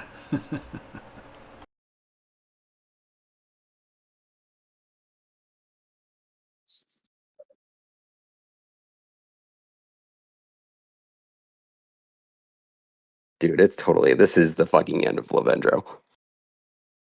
Oh my god. You lucky dog. Jesus fuck. Go ahead and roll out some damage as you blow this horn, and a blast of powerful, thunderous energy rips through the room towards this boarded window. How much damage do you manage to do? Oh, I'm sure it's not going to be enough. It's going to just like not work. 13 points on a boarded window? With 13 points of damage, several boards do knock loose. However, there is still maintaining just enough integrity to stop someone, say, carrying a large painting through the area. After you blow that horn, Jurgen, Serban, you hear this ripple of energy, and several wood planks fall from high above down to your general vicinity where you're hiding. Levandro, you hear the door burst open downstairs, and you hear several sets of boots begin traversing up the spiral staircase. You have but a moment longer before you are cornered and trapped thoroughly. How do you proceed? Well, I'm going to just run to that dilapidated board, and I'm just going to give it the hardest kick as I can, kind of like run up along the wall, and then just like with my spider boots, and then just see if I can just kick it open and run out.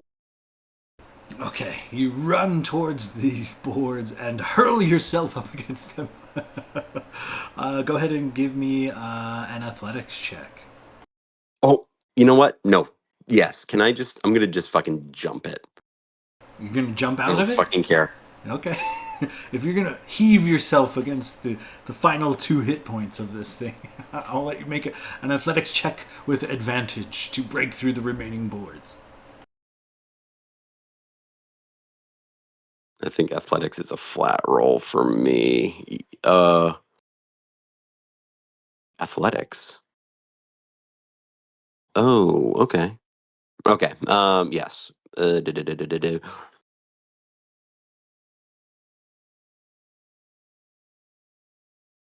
14, please. With a 14, you managed to heave yourself against the boards that were holding true, and they snap under your weight as you kind of yeet yourself out of this window. You fall about 20 feet, and you take 9 points of bludgeoning damage. However, Jurgen, Serban, as shortly after several of these wooden planks fall around you, Levandro comes sailing out of the window, painting in tow, and smashes into the ground, unconscious, but painting in tow.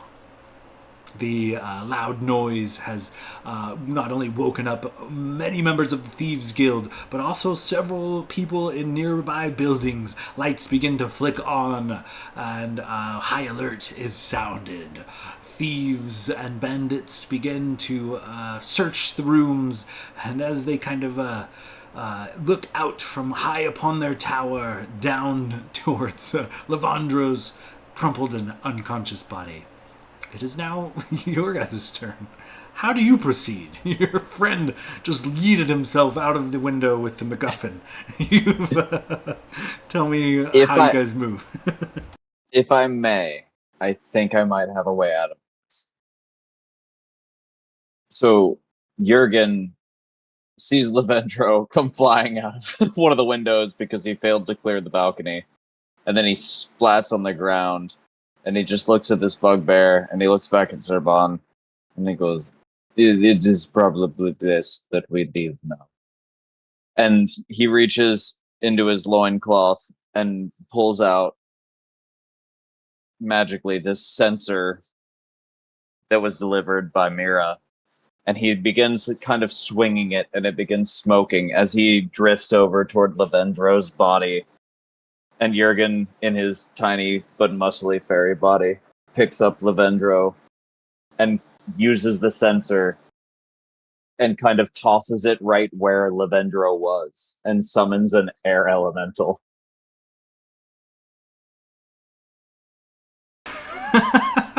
Excellent. Excellent. And the ensuing chaos is enough for the lot of you to drag your painting and your downed companion away from the scene as quickly as possible. The air elemental doing battle with what bandits and thugs would pursue you, slowing them just enough to mask your escape. And as you make your way through the streets of Varkenbluff, Levandro clearly dying. Go ahead and give me some death saves, Levandro. God damn.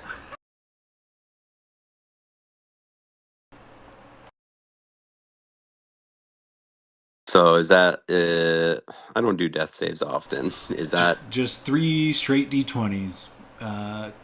You're looking. Serban would have slapped a band-aid on him, casting Cure Wounds.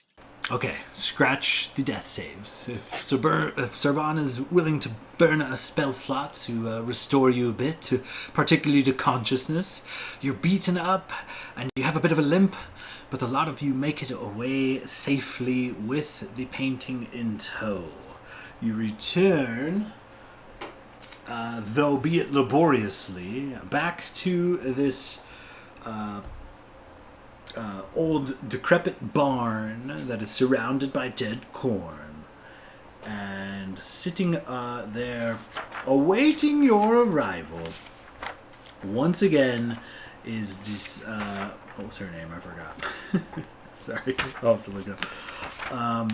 Anyway, this lady is awaiting you, and as Adrissa sees you enter with the painting in tow, though it is, a sight for sore eyes, her jaw drops. Thank you. I knew contacting the Golden Vaults was not a mistake. I knew getting them involved would prove exceptional. I owe you a great debt, and well, of course, currency. And she gifts the party a satchel with 2,000 gold pieces in it. She takes the painting, bows, and as quickly as you guys have arrived, she takes the painting into a horse-drawn carriage and clops off down the road, away from the city of Varkenbluff, leaving you lot stuck in this old decrepit barn. And yeah, with that, our tale has concluded. Once again, another successful heist. What a shit. God damn.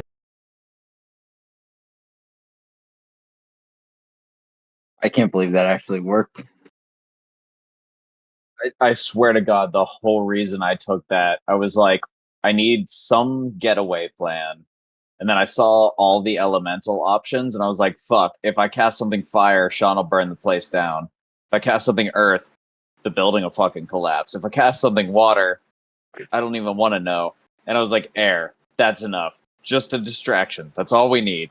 And I was like, I was waiting to play it, and I was like, fuck, there's no good time to use this. And the second that you jumped out the window, I was like, oh, distraction. Smoke bomb. It's funny you say that because you guys didn't actually make it into the stables, but there was like piles of manure and like a cart full of manure, etc. And there are like burn the building down mechanics. So you're probably right. I would have burned the building down. It was so worth it to just literally hold on to that and just smoke bomb our way out. Be like, oh, well, I'll pick up his body. We'll heal him eventually. He's got the panning. Sick. Gone. Dude, a fucking There goes- 21. I should. Dude, I can't believe that It goes- 21. The adventure would have ended without you guys pulling it off if you had died right there. Also, the painting Dude, has hit points. You could have destroyed the painting and it would have not been able to return it. Dude, the fucking tower would have just exploded. But It I think just this got so proves bad why so we quick. it proves why we don't come in with a plan. We actually had this one more planned than any others. We're all in positions, and the dice just said, "Nah, fuck that."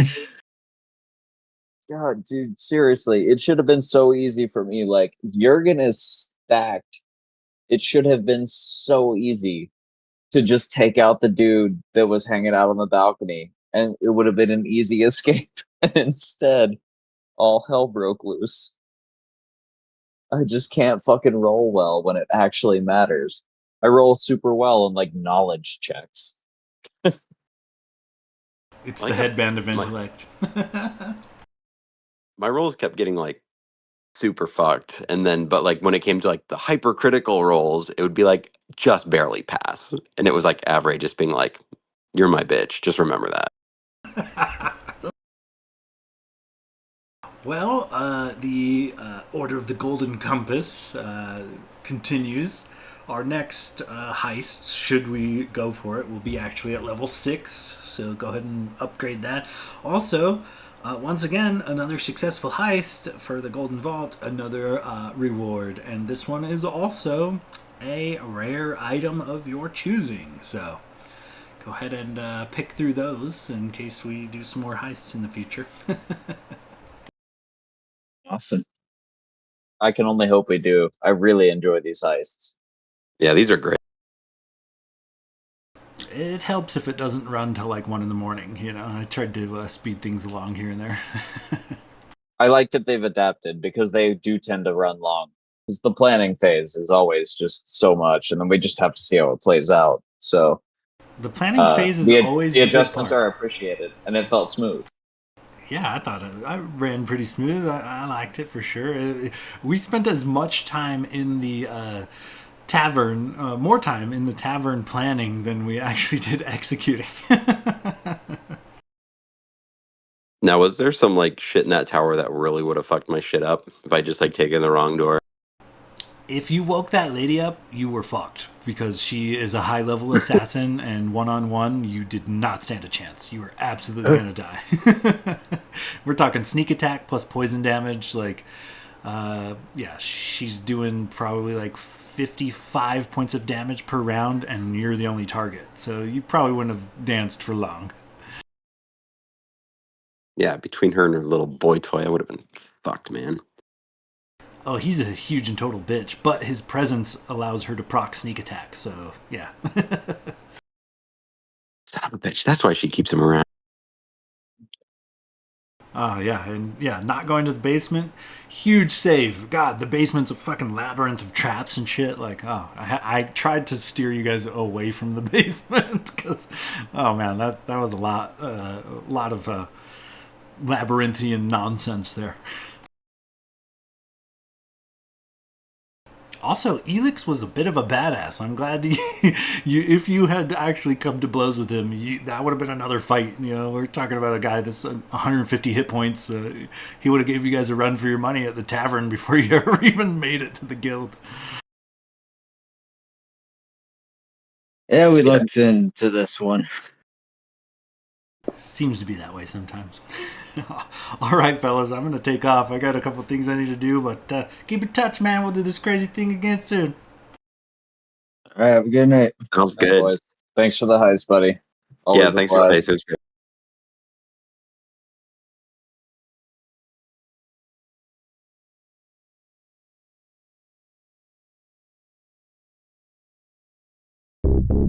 great.